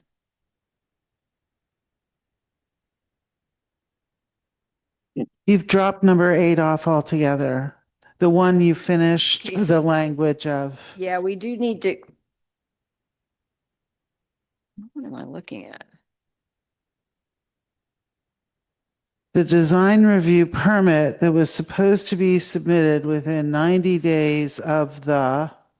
Yeah, of the initial June 26, 2025 Planning Commission was never submitted, is what it's supposed to say.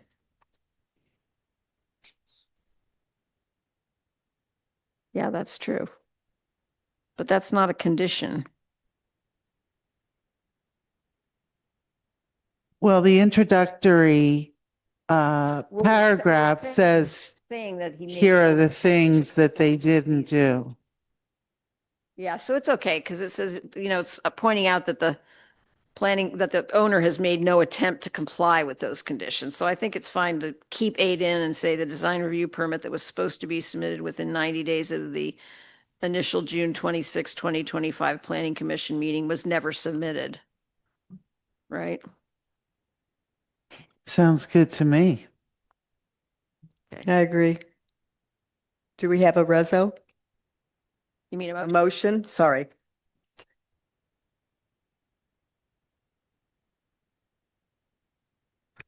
I'll move to approve Resolution 2026-01, a resolution of the Fairfax Planning Commission revoking planning application number 25-14 for a conditional use permit and sign permit, denying the design review permit for the Fairfax Ranch Art Studios and professional offices for designers providing interior and exterior living space design services to operate as a collective at 10 Olima Road in the corrected form as provided this evening by the Planning Department in Linda Neal, with the corrections made to the third whereas clause and the addition of the eighth condition read out loud and in discussion.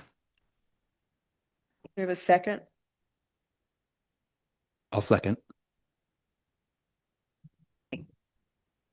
Petrone, Yes. Bela, Yes.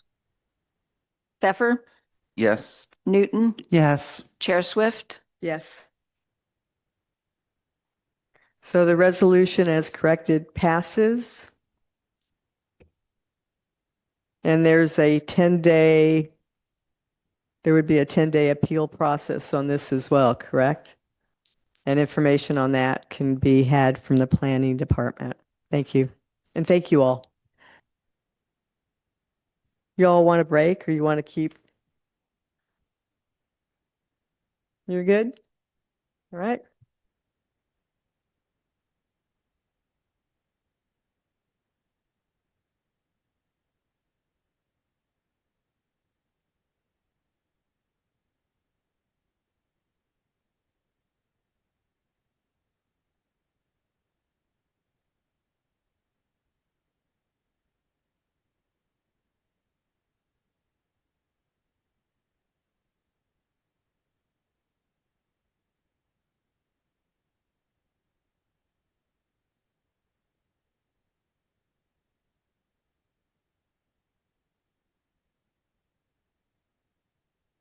Does staff need a break? Perhaps we can take a 5-minute break since you're working on that and we already lost part of the staff. Sounds good to me. We're doing a 5-minute break. We're breaking. We will be back at 5 minutes, 9:40. Okay, so we're continuing the meeting and we're going to have item 3, the ADU update. Can we have your staff report? Yes, thank you, Chair Swift and Planning Commission. So this is kind of an annual tradition of the state. They adopt new ADU regulations and then require us to hurry up and adopt them. This year, we did not have time to go through the whole public hearing process before the deadline. So the council was forced to kind of adopt an urgency ordinance to put our regulations in place. And so now we're kind of coming back and doing it kind of the backwards in a way, where we're coming back through the public hearing process and considering a readoption of what the council already adopted. So the options for the planning commission are as if you kind of agree with how the town council adopted the code, then we can just kind of hold the public hearing, kind of pass it on through, or there is an opportunity to make very minor adjustments so long as we're still consistent with the state law. So anyway, I'll kind of walk through. And this year, the changes that the state law were not really, I don't want to say they weren't significant, but they weren't, there were not a lot of them. There was just kind of, it was kind of more a strategic update of a few key things. So I'll point those out as we go through the PowerPoint. So here is the recommended is conduct a public hearing, although it doesn't look like we had any. And I'm sorry to interrupt, but is this going to be uploaded to the website if it hasn't been already? Yeah, has not been uploaded to the website.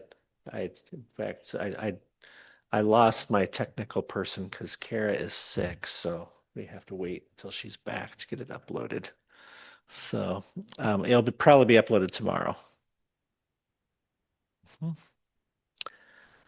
The anyway, conduct a public hearing. We don't have any public in audience. Maybe there's some online.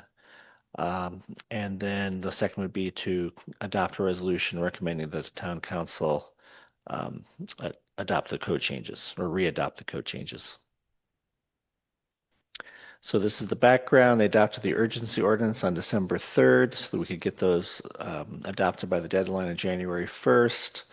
And the reason we did it this way instead of just waiting till the idea is that the new state law would go into effect anyway on January 1st. However, we would have lost all of our unique design requirements that we have in the code until we readopted it. So we didn't want to go without that for however long it took us to go through the public hearing process.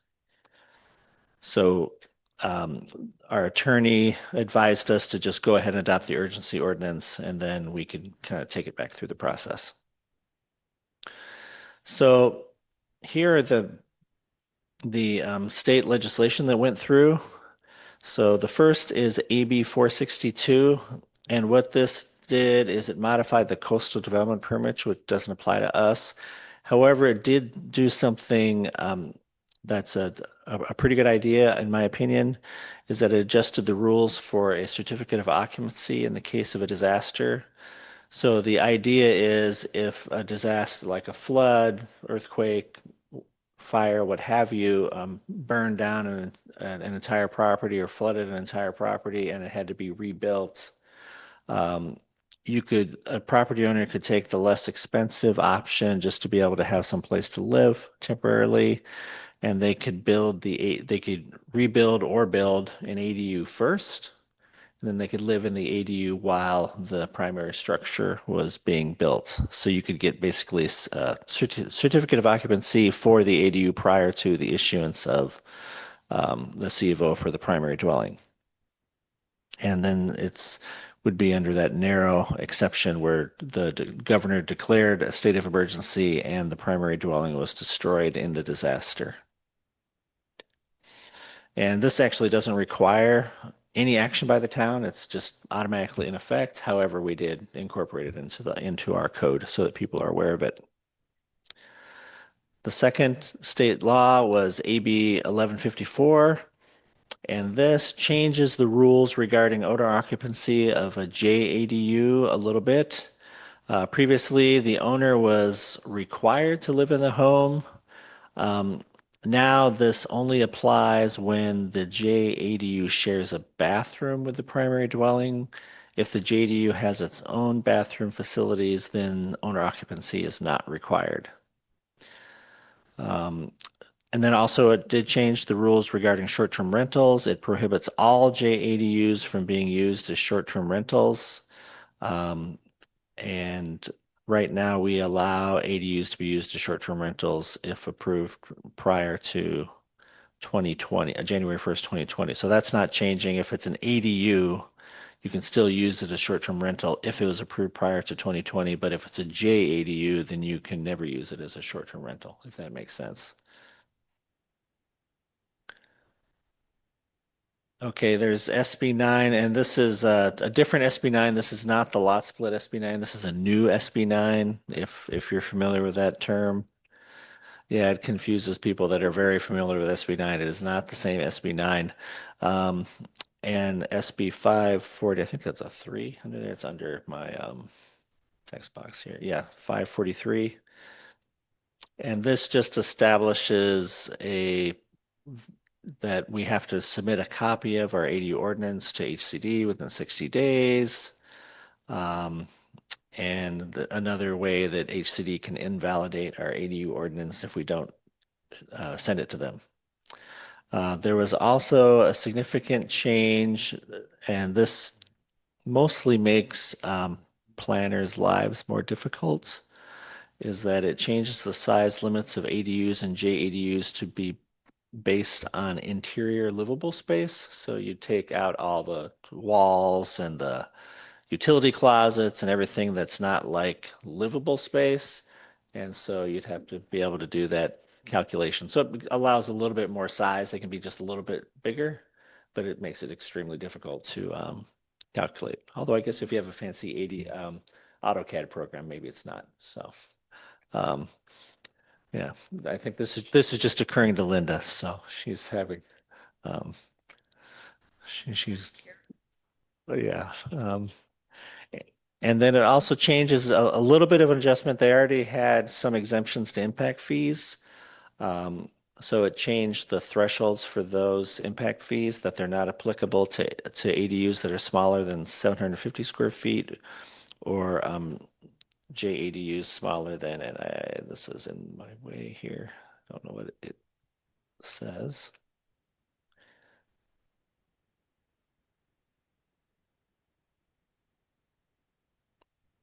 Yeah, 500 square feet. Okay.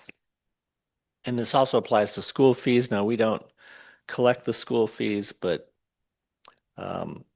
it's good for us to know this because when we send the applicant off to pay the school fees at the school district. And so then they would be exempt from school fees also for these particular square footages. It also this is an organizational thing more than anything else. It doesn't necessarily change any of the regulations, but it creates 4 categories of kind of type 1 ADUs, and these are converted ADUs on a lot with a single family home, a detached ADU on a lot of single family home, and then the same thing for related to multifamily dwellings. There's also some clarifications of the permit process and deadlines that are kind of not really necessarily changes, but are just kind of structured and codified so that it's more clear. And there's also some, again, these are not new, but they're just stated more clearly. 15 days to determine completeness. You have to provide the applicant with a written appeal process for any complete determination or denial. So that's new. So if they don't like what you're requiring of them as far as the completeness process, then they can appeal that to the Planning Commission and say, well, we don't want to have to provide that particular document. And then there's 60 days to provide a final determination on the appeal. So these are the specific changes as far as what's in our code. Just we added a definition of director just to make it clear who that person is. Then we, as I mentioned earlier, we are defining things based on interior livable space. So there's a new definition for that. There's the section, this was mostly, some of this was just shifted around, but it's not new. But the couple of things are new. The ADU permits are still ministerial. It also continues the incentive program that we had and that we have in the current or previous ordinance. And there's a 50% fee reduction, and then the date was pushed out to January 2036. It also continues the amnesty program where illegal construction can be processed without a financial penalty. And then there's more clarity in terms of the process and timing. And this is the classes. This is just a new terminology where you have class 1, statutory regulated, and then class 2, locally regulated, where we can apply our local design and other requirements. And then there's some significant changes to, maybe they're not significant, but changes to the general requirements where fire sprinklers are required in JADUs if they're required in the primary residence. Again, short-term rentals not permitted in JADUs. Owner occupancy no longer required in most cases. And then that certificate of occupancy timing, this is where that pops up, where if a structure is lost in a disaster, It can be occupied prior to the primary dwelling. Then there are some changes under the specific requirements. Again, the maximum size is now based on interior livable space. Then there's this modest change to setback exemptions where you can construct an ADU wherever an existing structure is currently located. So this is kind of an automatic exemption for something that might be sitting in a side yard setback or rear yard setback or front yard setback or any setback. That would potentially even include things that were constructed without a permit, potentially. And then a modest increase in lot coverage from 35% to 50% to allow for more flexibility. Impact fees are based on interior living space, exemption from school fees, and then there's a direct utility connection are required if the ADU is sold separately, because I believe last year they introduced that provision that allowed you to have an ADU on the lot and then have that ADU to be sold separately from the single family home. So that was last year, and then this year it occurred to them that maybe they should have a utility connection requirement if you have a separate ADU. So they added that in. So anyway, that's kind of the broad brush summary of the changes. Attached to the staff report is the reso with the new ordinance language, and then also a red line so you can see the changes from the existing to the new. And so if you choose to pass this on to the council tonight, then we would immediately go to the next meeting of the town council and have them also hold a public hearing. So I'm available for questions.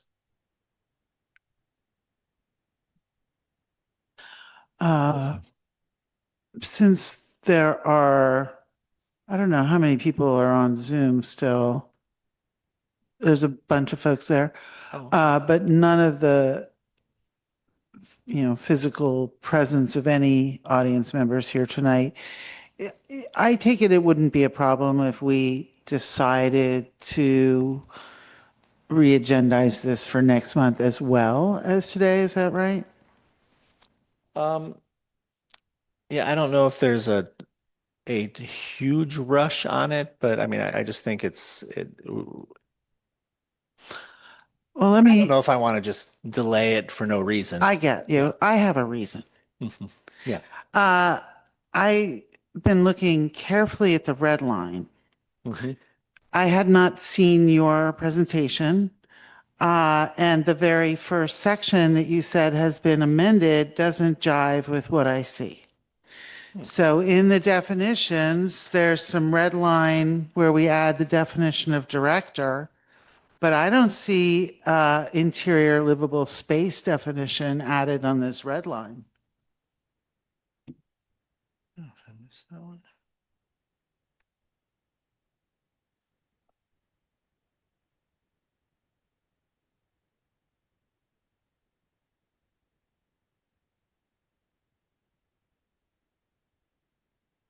Yeah, you're right. It's not on there. So that makes me want to go through every single item on your PowerPoint and make sure it's there. And I can't do that tonight because these guys will kill me. I can go through some of the other issues that I have, however, in the meantime.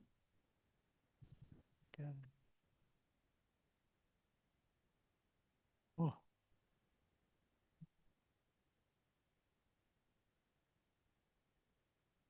Okay. Do you think we have the wrong red line? Well, I'm not seeing it on the ordinance either, so it makes me wonder if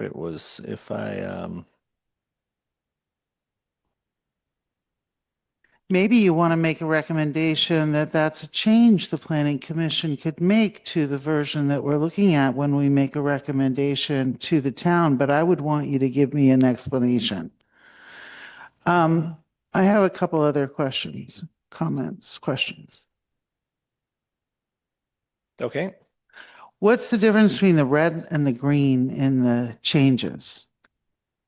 Yeah, the green is, and this is not perfect because this is basically, I just use the word function where you do a compare document. So I compared the old to the new, and this is how it came out. And so the green is supposed to be things that are in there but are moved, and then the red are supposed to be things that are new. However, a lot of the red is also things that have just been moved. It's just that it didn't recognize them as such. So, yeah. And this is the version that the town has adopted that is, I mean, it's not online when we go online to pick up the town code, but this is the version that currently yes. exists as reflected in this article. Correct.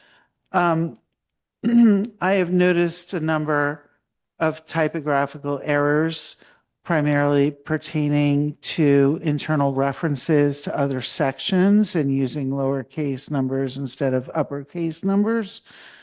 And I'm a lawyer, so I noticed that kind of thing, but I really think you have to have these citations all correct in this next version that is adopted because it's too messy to have some of these things.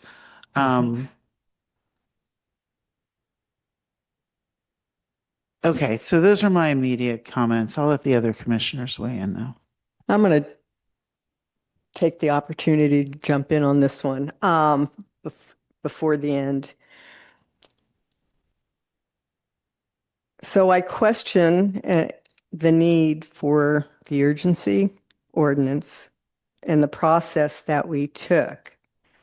When I looked at urgency ordinance in the code, it's for immediate preservation of public peace, health, safety, containing a declaration of the facts constituting the urgency. So every year we go through this with state changes and we update our code. Last year, we took up the changes that needed to be made for 2024 changes in February and March of 2025. And that's when we did our work and provided it to the council for them. And we had there, I know you mentioned, we have unique pieces and we don't want to lose those, and putting something before the new year was the reason to do the urgency, but we have done it this way. It's seemingly forever. This approach of taking it to the planning commission and working it and then sending it to the council. Last year's code had things unique to us, the stream piece and other items, and we still did it in February and March. SB 9 and SB 543 address, and this was new in here, address submitting the ordinance to HCD within 60 days of adoption. And if not submitted within 60 days of adoption, they could void the jurisdiction's current laws. So that's new in there. So I guess my question is, have we sent the ordinance that was approved December 5th to HCD yet? If you look at that for 60 days from that date, we would need to send that to them. Because that would come up like the 1st of February. So it's already gone? No, it hasn't got it. Okay. It will go to them. Okay. I wasn't going to send it early because I want to see how. Okay. the All right. things are going. And just as a reminder for the commission, HCD has scheduled their webinar January 30th to go over, and I think you all got something on that, to go over the updated changes, and they have already uploaded an addendum to their accessory dwelling unit handbook, so that's already up there. Short-term rentals.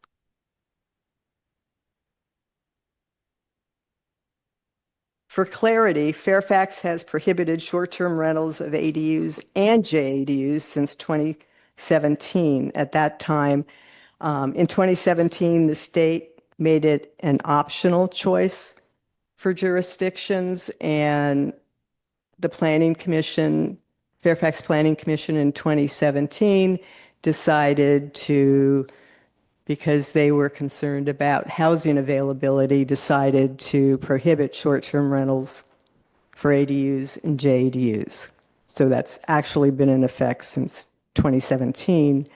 And our current, the prior current ADU has it in there.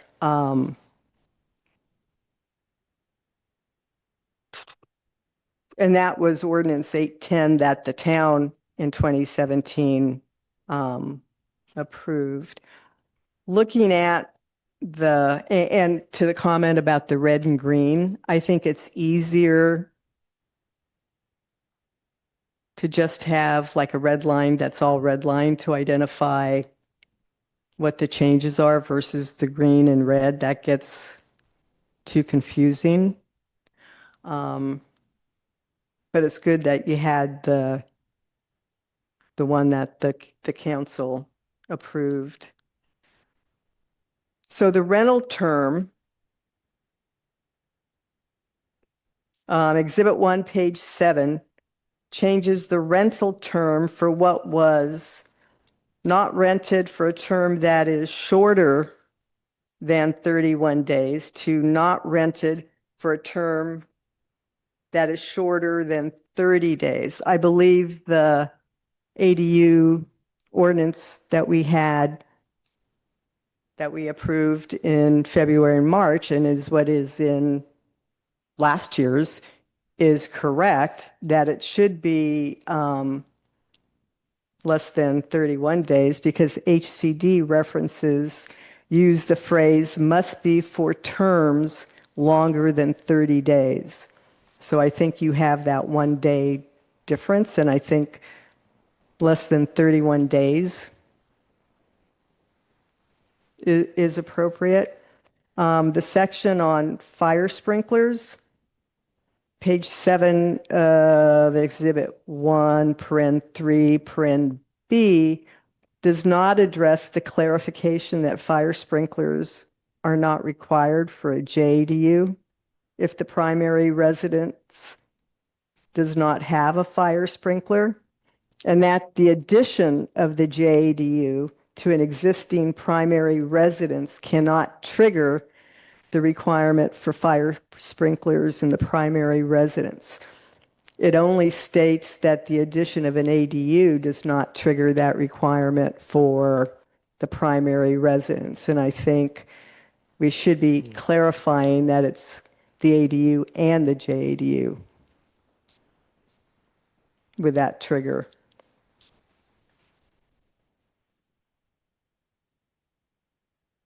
And I think those were kind of the brief comments I had on this. So to the point of, getting more people in here to do the public, having the public here to hear this, and because that was one of the comments that the council member at the council meeting, that a member of the public said that the urgency ordinance and this fast process did not allow time for members of the community to soak this in and provide any comments. So I think making any corrections we have to this would then potentially, we would continue this to the next meeting and go through that. Those are my comments. I think I just to clarify, I did mention at the urgency ordinance hearing that we would likely be at the Planning Commission at the January meeting for this, and we still don't have any public in the audience, so it might not be a big issue with the community. So anyway, we can always try, but we can't make people come. I just have one question / comment that I'm going to heavily preface with the statement that much to my mother's chagrin, I never went to law school, and so I'm not a lawyer and would defer to the town attorney and the two attorneys that we have here on the commission. But given the way that this played out and happened, and given the fact that it seems like ADU legislation is a favorite topic of state law, and this will likely come back to us next year if there's new ADU legislation, does it warrant, or has staff ever heard of or thought about some sort of clause that we put in the code now, just sort of explicitly saying what's already true, which is that any state law supersedes local law, that would allow us to not have to go through an urgency ordinance every time something is updated, and instead go through the more traditional process where, yes, we're still having public meetings about it, we're still updating the code, we're still tailoring it to Fairfax. But in the case that new legislation is approved by the state for the interim period, that supersedes Fairfax's code per whatever specific ADU language is in there. Is that something you've heard of, or it might open more? Yeah, well, HCD is a little ambiguous on this. It's like, I think that every year when they adopt the new code, they seem to strengthen the language for enforcement purposes. So this year, our attorneys thought that there was concern that if we didn't adopt anything by January 1st, then our entire code would be invalid and we may not be able to kind of come back and restore it. It would just be kind of tossed out, and then it would be, exactly what you're saying. At that point, we should just go with just state law and not try to have our own local standards, which is what some jurisdictions are doing. They're just kind of adopting whatever the state law is, and then not trying to make it unique to their local government. HCD still does require that you go through the exercise.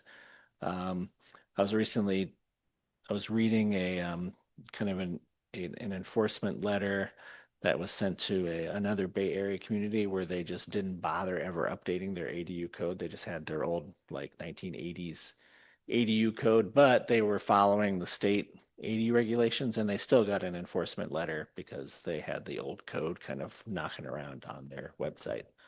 Right. Yeah. So I guess I'm not suggesting that we just say state law is the law and never update the code again. I'm just saying to prohibit us from having to do an urgency ordinance again, right? So that we just say that state law supersedes it, so that in the interim period between the time when the state law is passed or goes into effect and the time that staff is able to make the edits, present it to the planning commission, have the public outreach, and then go to council, in that interim, state law is the law. Does that make sense? Am I making like holy anathema to my whole thing about Fairfax needs to maintain its independence.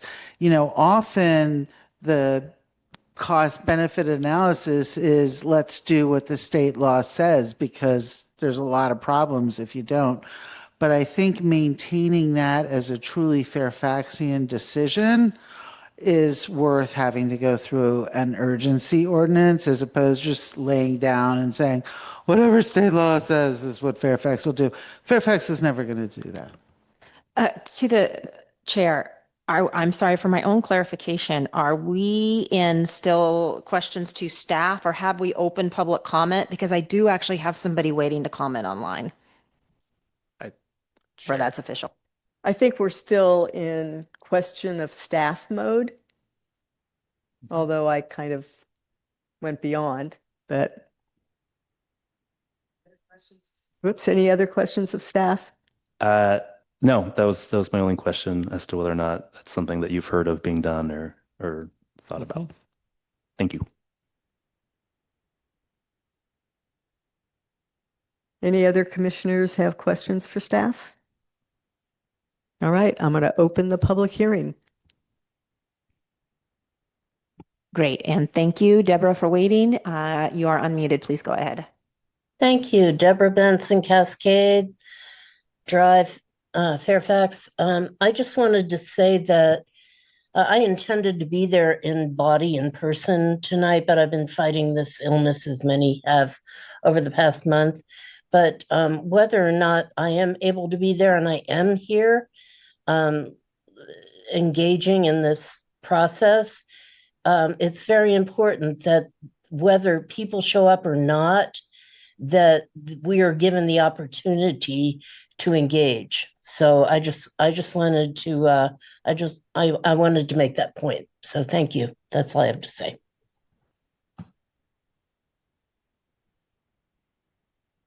Anyone else on I have Zoom? no more hands online. Okay, and seeing no one in the room, I'll bring it back to the commission for discussion.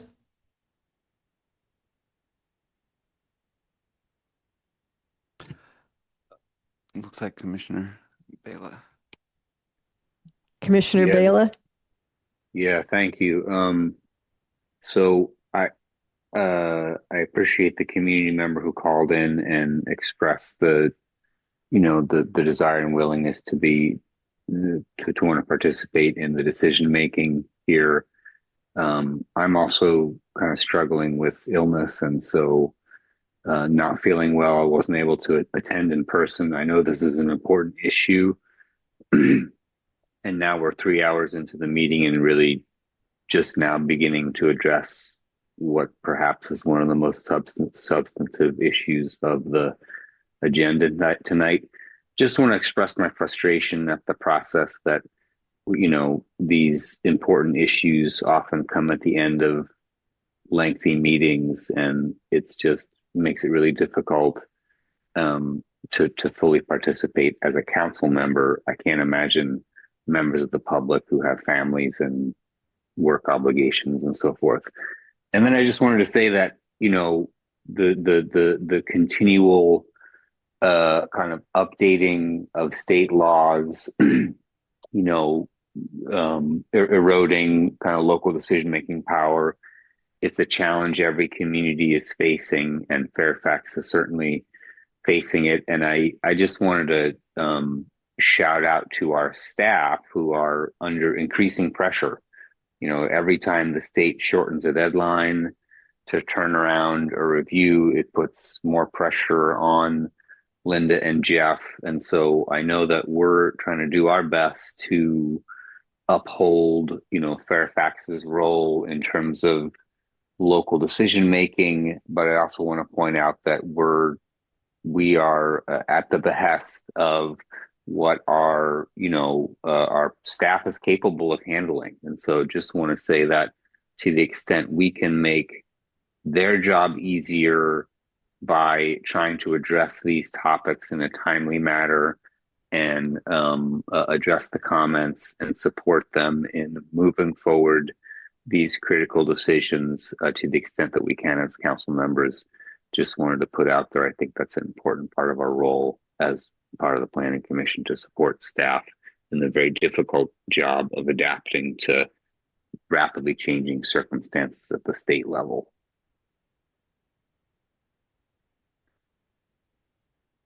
That's all, just a comment. Thank you. Commissioner Pfeffer? Yeah, thank you. Very much appreciate the sentiments of Commissioner Bela there. Because I had the misfortune of going to law school, which that such a punishment was not suffered by you to your benefit.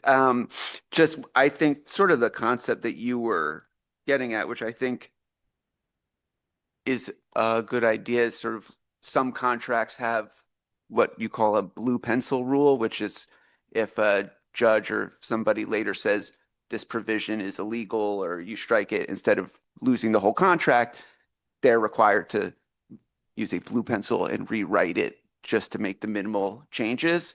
So like a clause for us, like, this our ADU ordinance will stay in effect subject to any future state laws until we make our amendments, minimal changes to incorporate the state law, that kind of thing. I mean, I think it can't hurt to have that if the town attorney has seen other communities use something like that.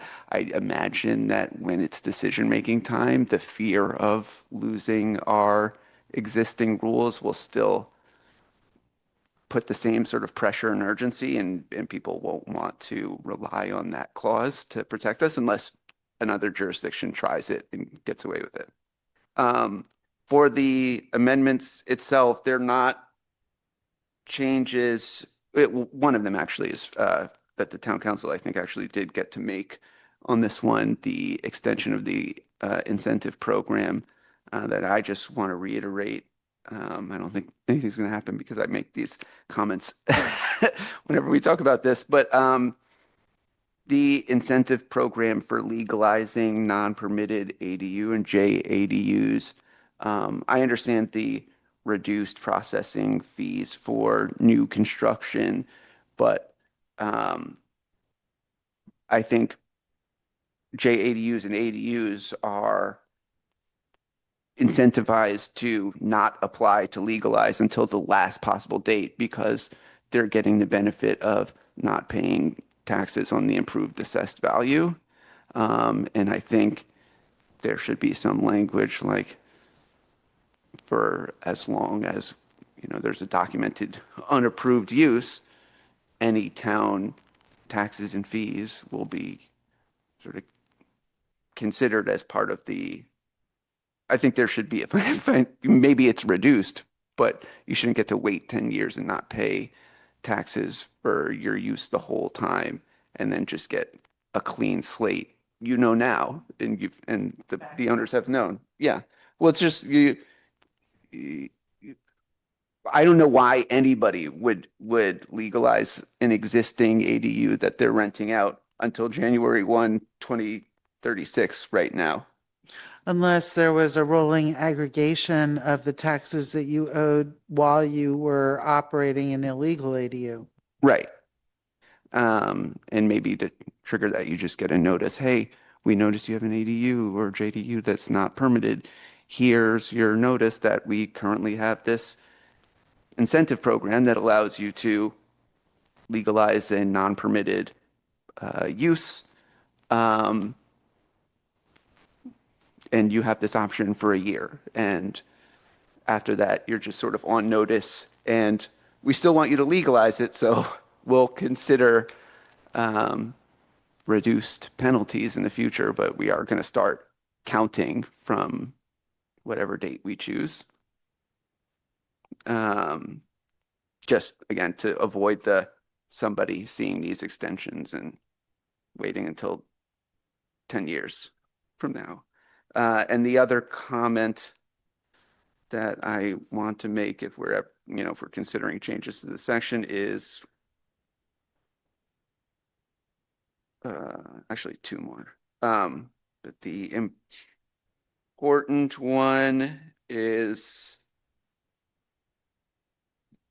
and this has been in the code, it says in the rent reportings it is on page 10 of the red line, and it is this is a long section reference, so forgive me. Yeah, so it's under F, so 1704.8, something F9C is where I'm going, but it's on page 8 of the red line. It says rent reporting in order to facilitate the cities, I assume that's just the state's language. Obligation to identify adequate sites for housing in accordance with the government code sections they list. Following requirements must be satisfied. You must provide the town with an estimate of the projected annualized rent within 90 days. You have to report the actual rent charged. And the town can enforce that. And then it says the rent reporting data will not be connected to the street address and reported anonymously to protect confidentiality. Is 2 points, and I guess one of them could have been a question earlier. Do we get that? Are people actually for the ADUs, and are they giving the town estimates of projected rent? And Some of them do and some of them don't. that's what I would expect. Okay. We don't have any penalty process set up right now, but we do send out letters at the beginning of the year asking the new units to voluntarily provide us with the information of what kind of rent they're charging. Yeah, and I understand the department has limited capacity, and this is just one of the myriad things people would like the town to do through chapter 1.10. Uh, for the rent reporting data, I still maintain like there's no street address rent confidentiality. I don't understand the interest in not knowing what homes are rented for, and I think it actually benefits the community for people to know because it goes to the property's value. Well, you and notice this isn't red line, so this was from last year. yeah, I know. And Yeah. and that C was to appease a very loud group of people that were protesting and, No, and wanted it to be confidential. So I'm pretty sure in that meeting, not only maybe not that meeting, but I think Commissioner Noonan has also raised the rental price confidentiality question. No, but that was in relation to the La Flora business. Because people were like, oh yeah, you can ask them if they've got businesses. But I would just like to see that, I am in every place I can think that there should be a rental registry, just like there's business registries. Like it's a business. Why is it treated differently than other businesses? In this circumstance. So there's that. And then the last change question, we have the whole class 1, class 2 scheme added in for the state law. I'm just confused in where under I'm on page 6 to 7 of the red line, and 2 it says class 2 ADUs are approved under these government code sections. It's at class 1 ADUs, you have to follow the thing. Here it says, so my understanding is that our local codes only apply to class 2, but in the class 2 section, which I don't know, class 2 locally regulated. This may just be me not being able to follow the red line problem, but when it says the following requirements apply to all class 1 and class 2 ADUs and JADUs, is that only state law stuff? Because I was just confused before we say the only thing that class 1 is subject to is the class 1 section, and then here we have a section of stuff that also applies to class 1.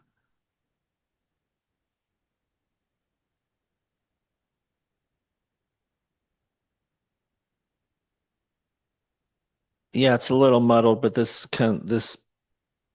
just about comes straight out of state law, so we just adopted it. So yeah. I'm sure there'll be another fix next year. Yeah. To make it clearer. But generally you're correct, is that the way that it works, if you kind of piece it all together, is that there's kind of the general requirements that apply to all ADUs, class 1 ADUs and class 2 ADUs, and then our specific design requirements then just apply to the class 2.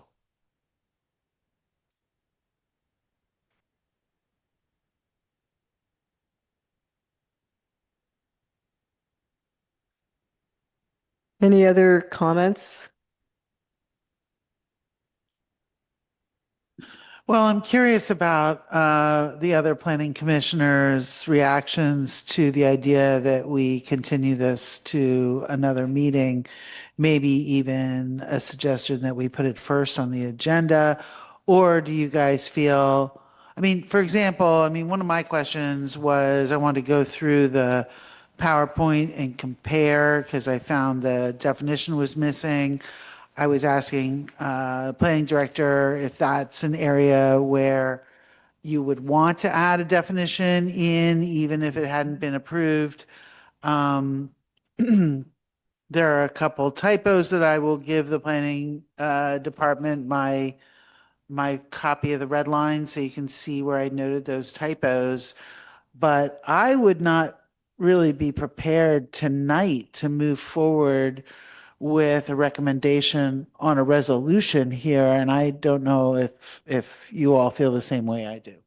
So I feel the same way. I've made, um, I brought up the rental, the 31 days, 30 days issue that I think staff needs to go back and view how HCD frames that. I also mentioned that we didn't address the change of a JADU sprinkler requiring that in the primary residence, which I think is one of the changes, and I think that's key. When we mention the effect of the ADU and don't mention the JADU in the same light, I think that's something that needs to be changed. And with your questions and going through it with the definitions, I'm not ready to pass anything on to the town council. So I would like to see it come back with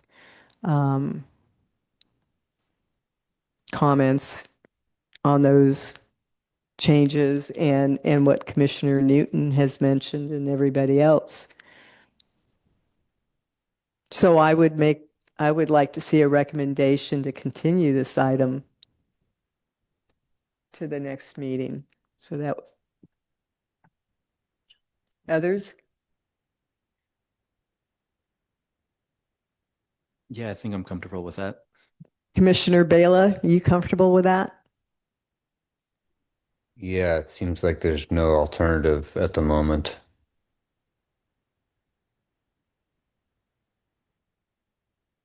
So do we need a resolution to bring it back, or we just need to ask to say that we're not ready to? I would just say I would vote to continue it to the next agenda. Okay, can I have a vote to continue this to the next agenda? I'll move to continue it to the next month's agenda. And I'll move to put it number 1 on that, if possible.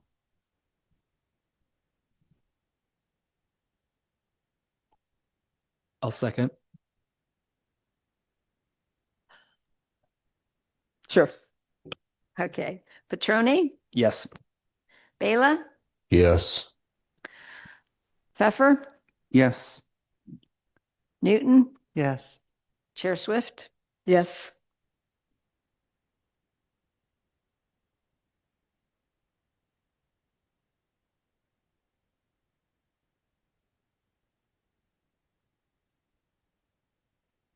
Okay, next item.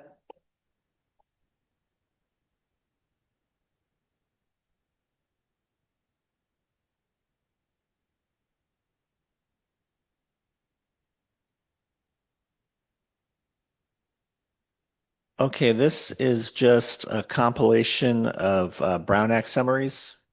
There was some changes, and I don't know if most of them are really changes per se, but more of a renewal or a continuation of items that were going to expire.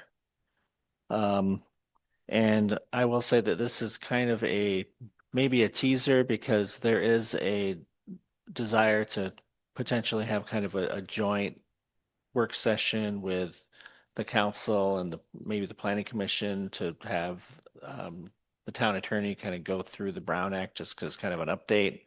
I don't know if that'd be joint or whether it'd be kind of maybe a separate, they would come here and they would go to the council. But anyway, that's being kind of discussed at the moment. So this is just probably a preliminary kind of overview before you get the full presentation from the attorneys. So that was just the main intent. I will just say that there are a couple of things to point out in here. One item that Commissioner Bela is taking advantage of tonight there was a continuation of and some clarification of the ability for somebody that is ill kind of at the last minute, or if a child is ill and the parent needs to stay home, that they can be allowed to participate from their house if they're within the town limits, or the city limits, whatever the case might be. And then again, they have to make that announcement, as Commissioner Swift pointed out, that there's no one kind of over 18 in the room with them that can kind of influence them kind of behind the scenes. So, and so that was kind of continued and clarified.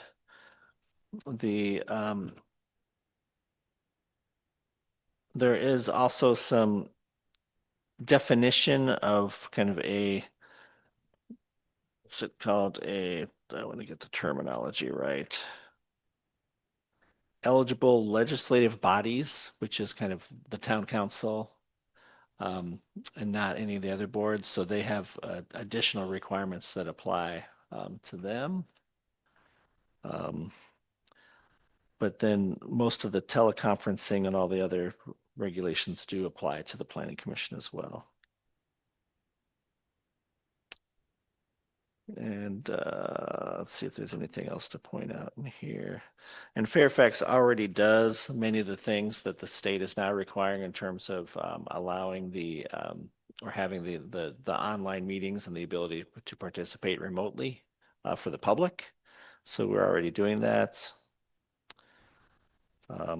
And what else?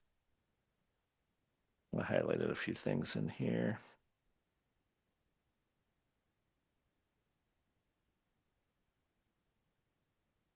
And then some clarifications of the teleconferencing procedures.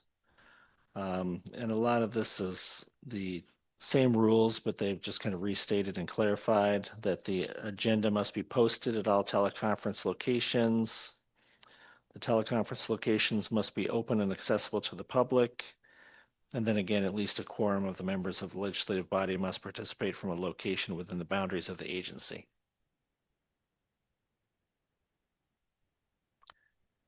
Anyway, and I don't know if there's other, like Commissioner Swift, did you have anything else you wanted to point out from the new legislation that you're aware of? Well, I did, and I had some questions on it, but I'm going to let the other commissioners ask questions if they have any. You mentioned that you think some of this applies to the town council, not us. My understanding is neither the planning commission nor the Fairfax town council is an eligible legislative body because Fairfax is under 30,000 people. And so Oh, I see what you're saying. so there's only a very limited amount of changes that apply to us, and it's just sort of what you, again, defer to, when town attorneys are making a presentation. But my takeaway from this, and I was looking at it for a different legislative Yeah, body. you're right, because the county is not larger than 600,000 Yeah. or more either. Yeah. So my understanding with That's what I that, thought. this is just sort of the Commissioner Bela present circumstance and making sure that you get cause for yourself and your family members' illnesses for teleconferencing.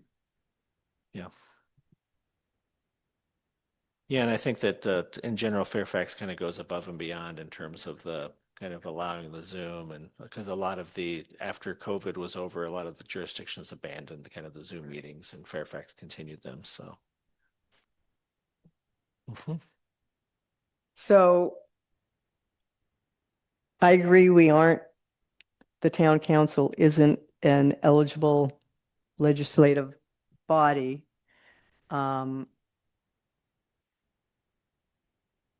the questions that I had, and when we went into COVID and some of these alternative teleconferencing rules came to be that were set to expire last December, but they continued them, we had our town attorney provide us with a memorandum that had a great chart in there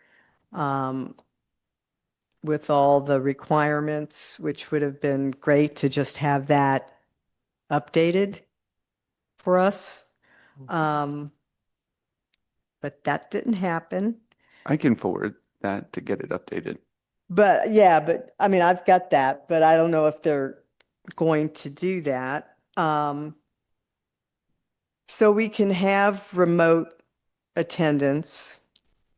such as what Commissioner Bela is doing, and that's what we had last time. What I understand was added for that capability were individuals that had military service commitments that are on, let's say, if we had somebody on the Planning Commission, they could fall under that, as well as a reasonable accommodation under applicable law, including the American with Disabilities Act. So one of the questions I had related to that was because under these alternative teleconferencing rules, we had limitations on the number of times we could utilize that teleconferencing ability. So my question was, if we had a military member or we had a reasonable accommodation requirement, how does that relate to previously you only had certain amount of times that you could take advantage of the teleconferencing, like under a family emergency? Because military service and a reasonable accommodation you would think would be last longer than the amount of time you could take advantage otherwise of the alternative teleconferencing rules. So that was one question I had on that. There was also some discussion of how you had to, and it may only apply to eligible legislative bodies. It wasn't clear in some of the things that I saw about if you had conferencing issues, like your sound was out or your video was out. There are certain requirements that had to be met, and I just wasn't sure if that was just the eligible legislative bodies or it would be anybody that was doing, you know, like Zoom and that type of thing to meet those, because that would be different than what we do now. And then the other part of this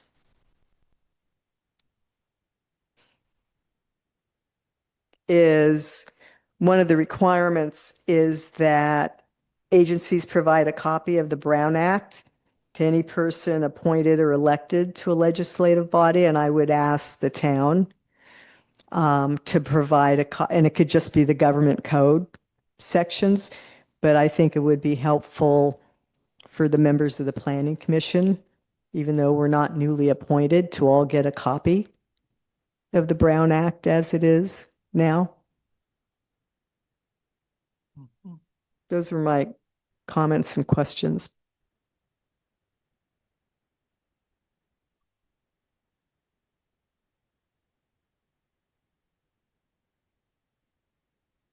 Anything else for staff on this one?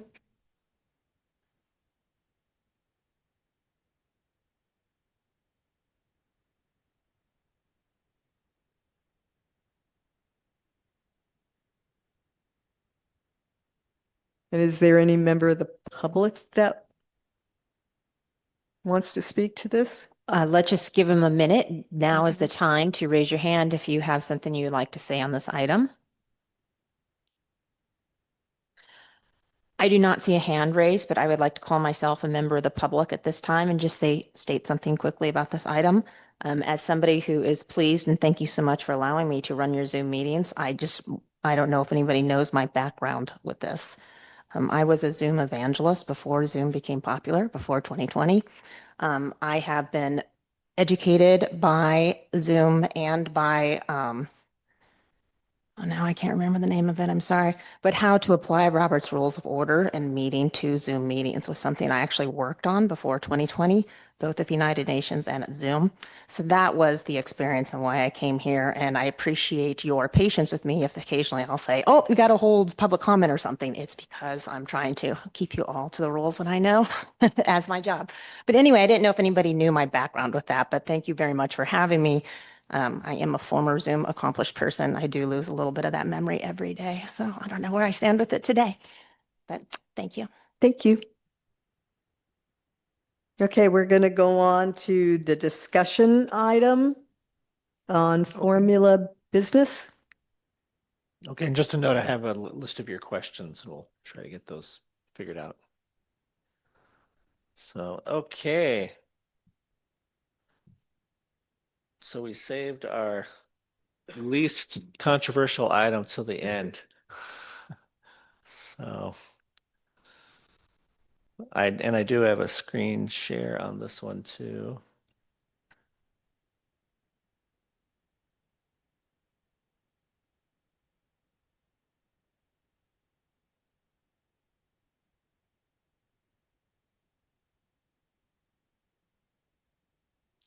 Okay, there we go.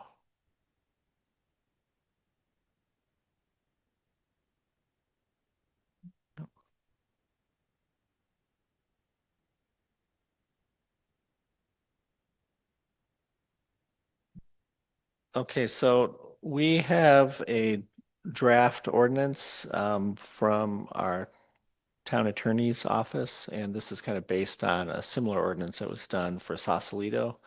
And because we are the two jurisdictions kind of in Marin County that have formula business ordinances, and there's some court cases and some very specific ways that these types of ordinance need to be designed in order to be legally defensible.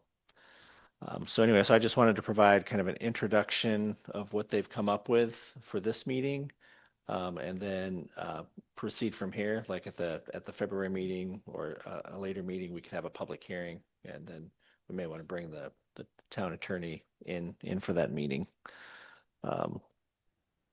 So just I think on this page, kind of maybe this is the ideal, like a little cafe with some seating out front. That's not a formula business cafe.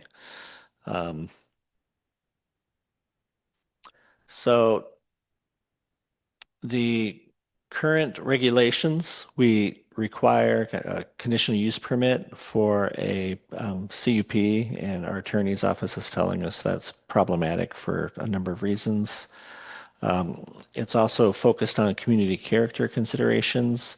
There's a 2017 court case called the Park at Cross Creek versus Malibu, where formula retail approvals cannot be establishment specific. So, and CUPs kind of must run with the land. So what they were doing is they were issuing a CUP for a very specific business. And so then if a new business came in, it could have been like a Starbucks, and then a Pete's came in. And so the Pete's would have to get a new conditional use permit, even though it was the exact same use. So, and this court case said you can't do that basically, because that would convey a personal right conferred on a particular operator versus just applying it to the property itself and have it run with the land. So Fairfax ordinance has some attributes that are similar to Malibu and may not be enforceable.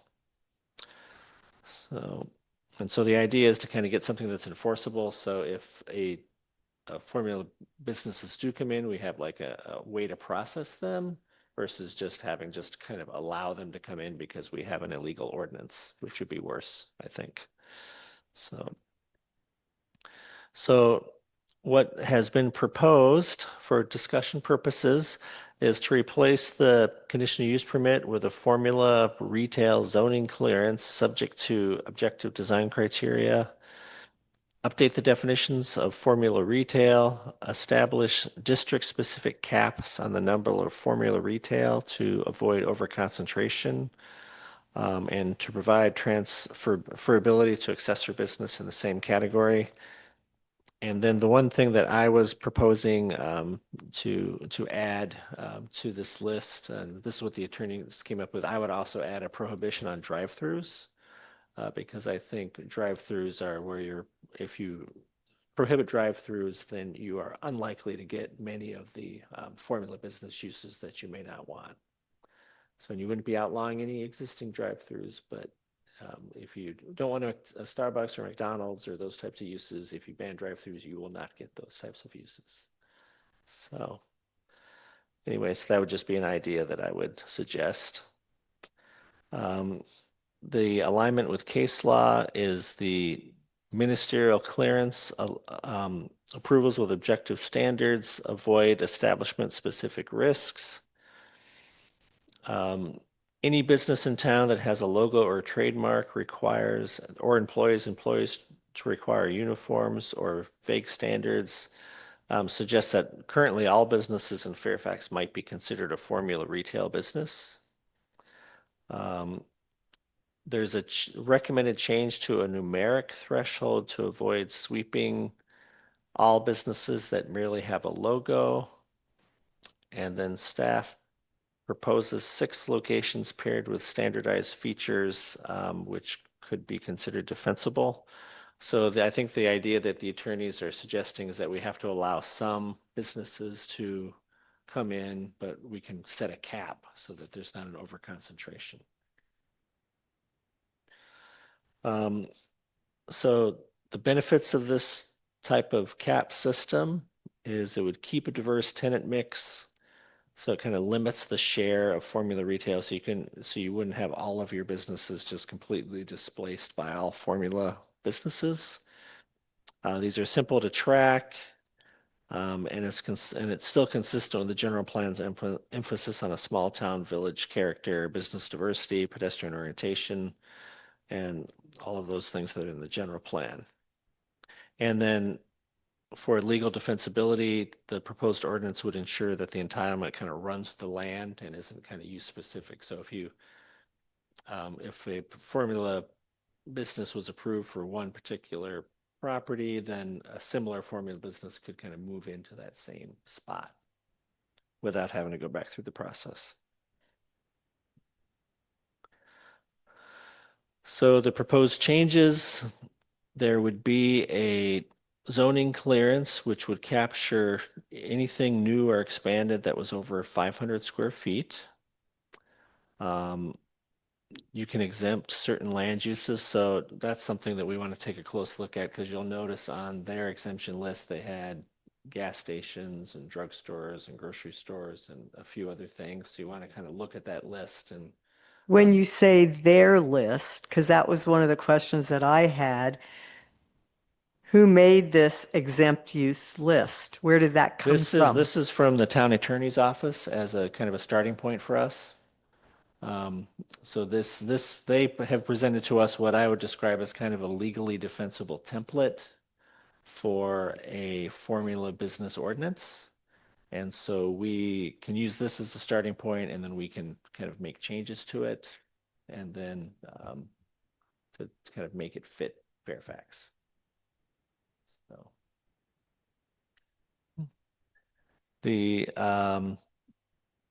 anyway, so these are the proposed changes. There's the over concentration controls, as I already described earlier. There's a transferability, so kind of a particular storefront could go from, coffee shop to coffee shop to coffee shop, or, restaurant to restaurant to restaurant without having to go back through the process. And the proposal is 6 or more locations. And then there's appeals are available. And then this is the other consideration. I would consider banning drive-through facilities. And so I'd kind of like to hear from the planning commission, because this is just, the planner that really dislikes drive-throughs. So I want to kind of hear the Fairfax perspective on this. They're just not pedestrian friendly. They result in excessive pavement. They have climate impacts because of emissions.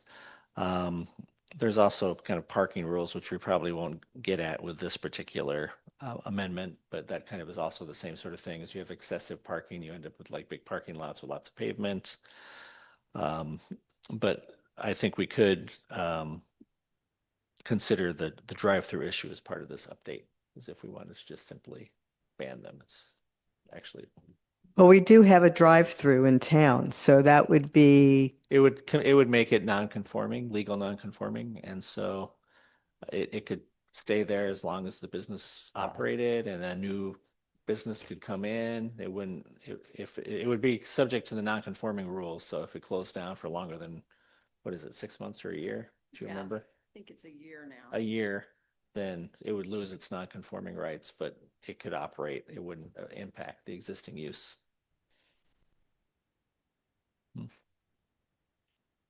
Where did the 6 numbers, where did the numbers per zoning area come from? Was that just kind of a starting point or throwing Yeah, something together? That's what the town attorney says is kind of the minimum they felt they were comfortable with in terms of being kind of legally defensible. Now, if we wanted to suggest a lower number, a different number, we could, and then we could have that vetted with our attorney's office, see if that was acceptable.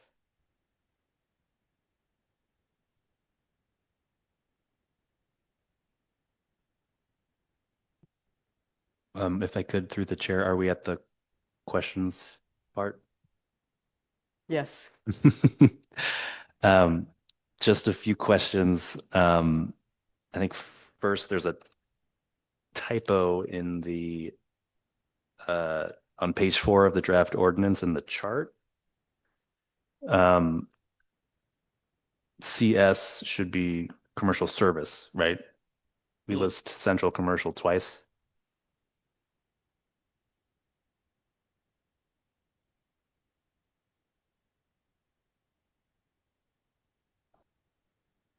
It's hard because there aren't page numbers on the draft ordinance, but it is page 4. Okay. Okay. And so similarly, I just also wanted to raise a question as to the 6 establishment threshold for the definition of a formula retail establishment. I was just curious about that number, and it sounds like this is just the starting point. I understand that the town attorney is saying this is probably the lowest we can go. I just wanted to sort of think through that out loud. For example, I looked and I think it's Healdsburg and Sonoma. Both towns define it as 10. That's their threshold. Sebastopol is 25. And I was just thinking about there's some really great Marin businesses, right, that have more than 6 locations, right? Equator Coffee, for example, was started in Marin. They have, I think, 10. Rustic Bakery. Well, there's different. Okay, so there's 2 different concepts. Right. Yes. So there's this what's defined definition. as the formula, Sure. and this is the number of formula uses. So the Right. 6 kind of comes up in both places, but they're Right. different. So I'm discussing the latter. Okay. So the definition of what a formula business is per code, right? Okay, gotcha. And so I'm just saying out loud as we discuss this that some really great Marin businesses would be qualified as formula retail under a definition of 6 or more, right? Just something to consider as we deliberate here. And then I was also interested in so this is the former part, the distribution of the cap of number of formula businesses per zone that we have here. It's that same table that I was noting the typo. So for service commercial, we put the cap at 6 total formula retail establishments, but I was going to say the CS zone is basically just Fairfax lumber, right? And so why are we saying 6 retail establishments in a zone I that? think that may have been a mistake. Okay. I'll figure out what happened. Okay. there. And then still on the same table for central commercial, we're saying 5, right? And central commercial is kind of our downtown core, our sort of like center of mom and pop businesses. I would kind of think that maybe we don't want any in the central commercial, right? That might be the one place where we really don't want to have formula retail. Whereas for CH and CL, right, that seems like the part where this boilerplate is really restricting formula retail, but it seems a little bit less necessary in my mind in those areas. So just curious as to the distribution for each zone. And I guess the question, because you said that the number, and maybe you thought that you were referring to the definition versus the numbers per zone. You said that the thought was that it was the most defensible. So I don't know if you meant that you were thinking of the definition of a formula business versus the chart with Oh, I think it numbers. was the chart. It was the chart. But yeah, but I think that, So that these would be defensible. yeah, this is what we're getting from our town attorney, but I'm kind of thinking we should feel free to deviate from this and have them push back, because I do know that there are a couple of jurisdictions, including Sebastopol, where I live, that they have an actual zone that's kind of similar to what you're describing, where there's no franchises. Now, of course, they make mistakes, but they allowed a Papa Murphy's to locate in one recently, or Papa John's or some. I think a Rite Aid too, right? Didn't that spark the whole? Well, that was a lawsuit. Yeah, but yeah. But it's been pretty effective. And well, you could argue, I mean, it's kind of like some people say it suppresses the downtown business environment, but anyway, but it has been effective at keeping the chains out. But they have a lot of shopping centers that are in other parts of town that have lots of room for formula businesses. So, and we don't necessarily have that many shopping areas, but yeah, but maybe there is a stretch where we could just say a no-go zone. So, and if we could demonstrate that we had enough other areas for formula Then it's businesses, defensible. maybe we can get away with it. Is the question that you have to allow formula businesses, or can you just say no? I mean, that's another question here versus the lawsuit, and I haven't read that case yet, but I will, and I'll look at like San Francisco and other jurisdictions. I think what the town attorney would say, and I don't want to totally speak for them, but I know this has come up with another jurisdictions, you do have to allow formula businesses, because otherwise you could lose a lawsuit where, well, I'm just a coffee shop. Why are you treating this coffee shop just, because what, are they your friends? And so what, just because I'm a big corporation, you're not going to allow me to come in? And you could easily lose a lawsuit for kind of a discriminating against a person just because they want to open a Starbucks franchise versus a local coffee company. That we had with the CUP. Sorry, one of the things we had with the CUP process is looking at, it allowed us to allow formula businesses if it met the needs of the community. And from that perspective, it was looking at types of businesses. B of A, example, right? If you didn't have, I guess it's a formula business. If you didn't have a bank in town, you would want to allow that B of A to be in there. ATMs, the UPS store, as an example, things that meet the needs of the community where they don't have to go out of town. That may be a formula business, but that allowed that process to go through. Now the question becomes then to the court case where it was like the Pete's and Starbucks. If, let's say, we allowed the UPS downtown and UPS left and there was some similar type business that was also a formula business, I mean, we've done that with the CUP allowing it. We've said that our town benefits from having this type of business here. So that's kind of similar to the Pete's and Starbucks. Yeah, well, this particular ordinance kind of exempts banks and financial services, and it exempts courier and delivery services. So it takes the kind of the exemption approach for those types of uses, so that it really just helps focus it just on kind of the retail and the restaurant uses, the way that this is currently written. And tell me again where the exemptions came from. Remind me. I know you said that, but Oh, it's under two. The following types of uses are exempt from the requirements of zoning clearance applicable to formula retail establishments. So it doesn't mean that other land uses. Right, but where did that draft come up with those This exemptions? this is kind of roughly based on the Sausalito ordinance. And they kind of, the town attorney amended it for Fairfax. So. Again, it's intended as a starting point. That's why I was pointing out exemptions specifically, because we may want to have different exemptions. We may not want to exempt as many things. No, but it's helpful to know what comes before us, where that comes from and why it's there, why the 6, why the exemptions, how did that get us into a draft to begin with? So that's helpful. Came from some attorney's brain. So. I should say something about that, but I would offend some here. Commissioner Bayless hands raised, and we do have a hand raised in the audience. Okay. Commissioner Bela, do you have a question?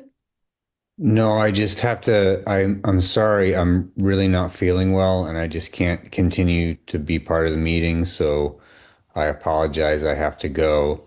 And this is a very interesting topic, but I've exceeded my capacity to stay in the meeting. So good night, everybody. No, thank you and appreciate that. And you'll have another opportunity at this one. And hope you feel better. Thanks. Good night.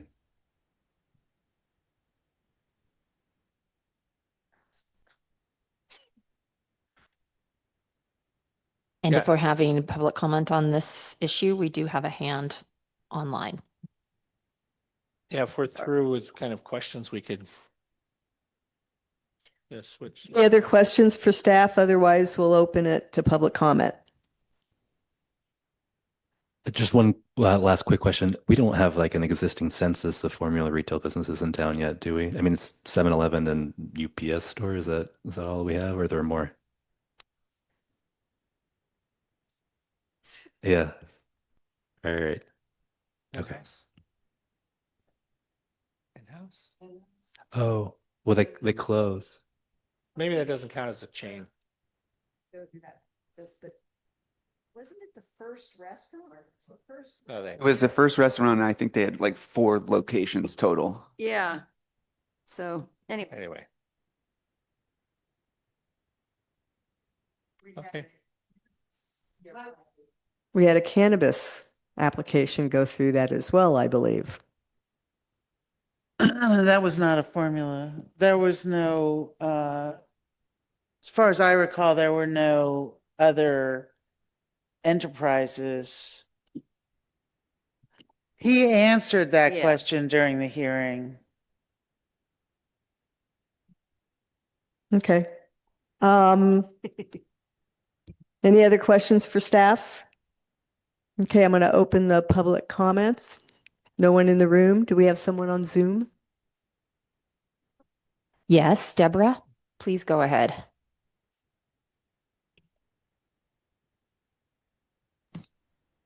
Hello. Of course, I'm the only one still here. Thai restaurant has 3 locations. So according to our former, or I guess still standing formula business ordinance, they're a chain. I have questions. Why 6? We're not Sausalito, we're Fairfax. Sausalito's much more commercially oriented towards San Francisco. We had 2. Why not 3? What was my other question? Yeah, why 6? And I did have another question. Oh, exempt. Why pharmacies? We used to have a pharmacy where Split Rock is now, and it was a individually owned pharmacy. Do we want Walgreens in here? CVS? We fought Chevron coming in. Why are gas stations exempt? We fought Chevron and won. They're the worst purveyors of plastic signage that I've seen in my life. So what's calling these exemptions and what's causing these numbers for definition of formula retail. And I'm so glad this is finally coming up. I've been asking for this for a long time. So thank you. That's all I have to say. Thank you. Anyone else on Zoom? I see no other hands online. Okay, I'm going to close the public hearing and bring it back to the commission. Thanks. Won't go too long here. I think for the point you were raising about equator, Commissioner Patron, I think so long as we ensure, and I think the new language doesn't really have it, and I would like to see a lot of the old language back. So long as we have reasonable ways to provide exemptions, I think it makes more sense to have a lower limit. And then, I think the we are a very reasonable planning commission and would not say, I'm sorry, Equator, you started in like Corte Madera or something, and you want to have your 6th location here, and we set our limit at 5. We have a bunch of coffee businesses, but I think we'd want that sort of flexibility. And what I would like, because this is just a study session, I'm sure it's got to be developed more by the attorneys, is for them to look into ongoing compliance requirements, like if we have a few different bars or something, and they all happen to sell to a corporate owner. How is that dealt with? Yeah, I know conditional use permits can't expire, but if you are no longer for formula retail, I have no idea how it would work if we were somebody's 3rd location and then 10 years down the line they had 15 locations in California. I don't know how that works, but I would like the town attorneys to consider that so we can understand and then have our own input on how we think compliance should be handled, if at all.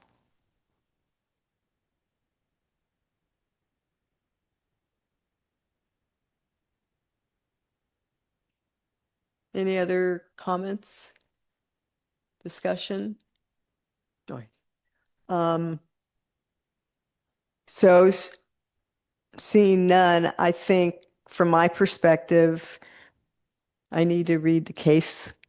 I need to look around at other locations. I need to digest this, and I think we need to obviously have more public hearings on this and have a chance to look at this, because I certainly didn't have a chance. I didn't understand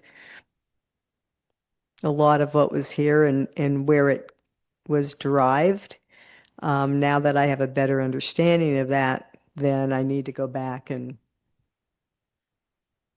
I think we need more hearings on this to kind of put together what our thoughts are on this issue, and then what works for our town after we do some research and all that. So I would like to see it come back at a point. I'm not sure now that we've actually started working on this after 3 years. I mean, where it fits in, or for another meeting, or how much time we think we would need on that. But I do think we need to continue the discussion on this. Okay. Yeah, that was kind of the idea, just have a study session and then have public hearings after this. So just to kind of get it out there, daylight it to the community. This is probably going to attract a lot of public interest. So. Oop. Yeah, I guess I would just say, to the extent that we're concerned about the lawsuit from 9 years ago now, it's not been an issue yet. From what I could glean quickly, this seems like the issue there was the transferability. And so if we want to take the appropriate time, and I'm always all for as many opportunities for us to consider the reasons why we're adopting these things to make sure that the ordinances address those reasons. If there is some need to make sure it's enforceable by including some sort of transferability language so that we don't have the why is it only applying to Starbucks and not Pete's Coffee question, I think then that should come on a separate track. All right.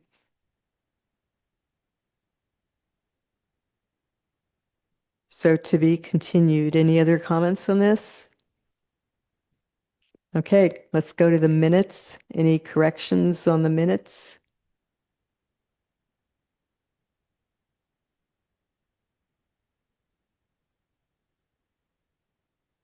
I have a couple, I think, on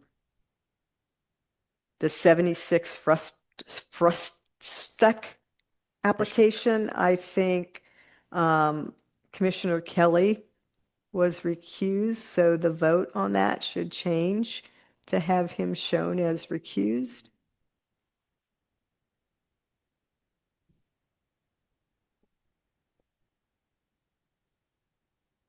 And then on the commissioner comments, I would change the second sentence in the first bullet.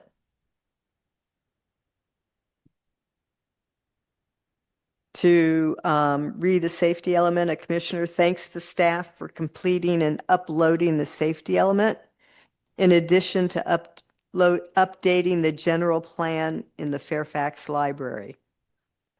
It was noted that neither the budget nor Fairfax code had been updated at the library. And then the second bullet, additional clarity on whether the safety element meets the requirements of AB 1409.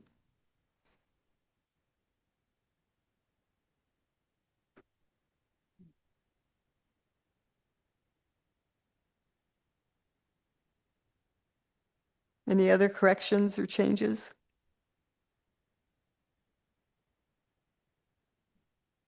I will move to approve the minutes from the November 20th, 2025 meeting with the changes recommended by Chair Swift. I'll second.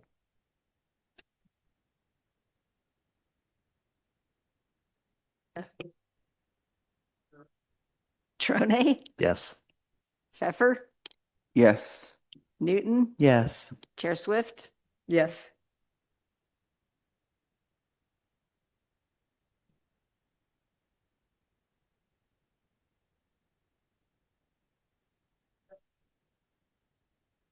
I have nothing additional to report. Okay, commissioner comments and questions? I just want to echo what you said at the beginning of this meeting about thanking Commissioner Pfeffer for his superb role as the chair of the Fairfax Planning Commission for 2025. Thank you for doing such a fabulous job. Thank you. I would not do it for any other commission.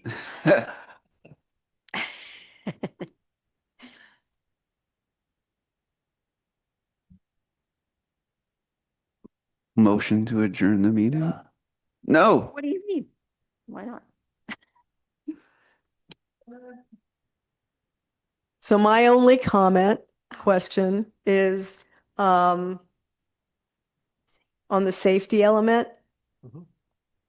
Can you come back to us with the question of whether or not our safety element meets requirements of I 1409? unfortunately do not have that expertise, so we would have to actually get a expert in order to do that, and I do not have the authority to hire somebody. So Is that something that could be asked of the state? Because I think it's been raised by members of the community. Yeah, it could be. I mean, I think it's probably I'm sure there's a consultant out there that's an expert on this particular topic. It would just require the town council hiring said consultant for some small amount to do the research. Actually, maybe I'm making it too simplistic, but asking somebody in state government. I wouldn't begin to know who to particularly to ask. Somebody with OEC maybe. So anyway, And we do I'm trying to say I am not an expert in this topic, and I do not have the authority to spend days working on this without the town manager telling me to do so. But we do submit our safety element to someone at the state level, correct? Yep, we are consistent with state law. We do not have any issues with the state at the moment with our safety element. Okay.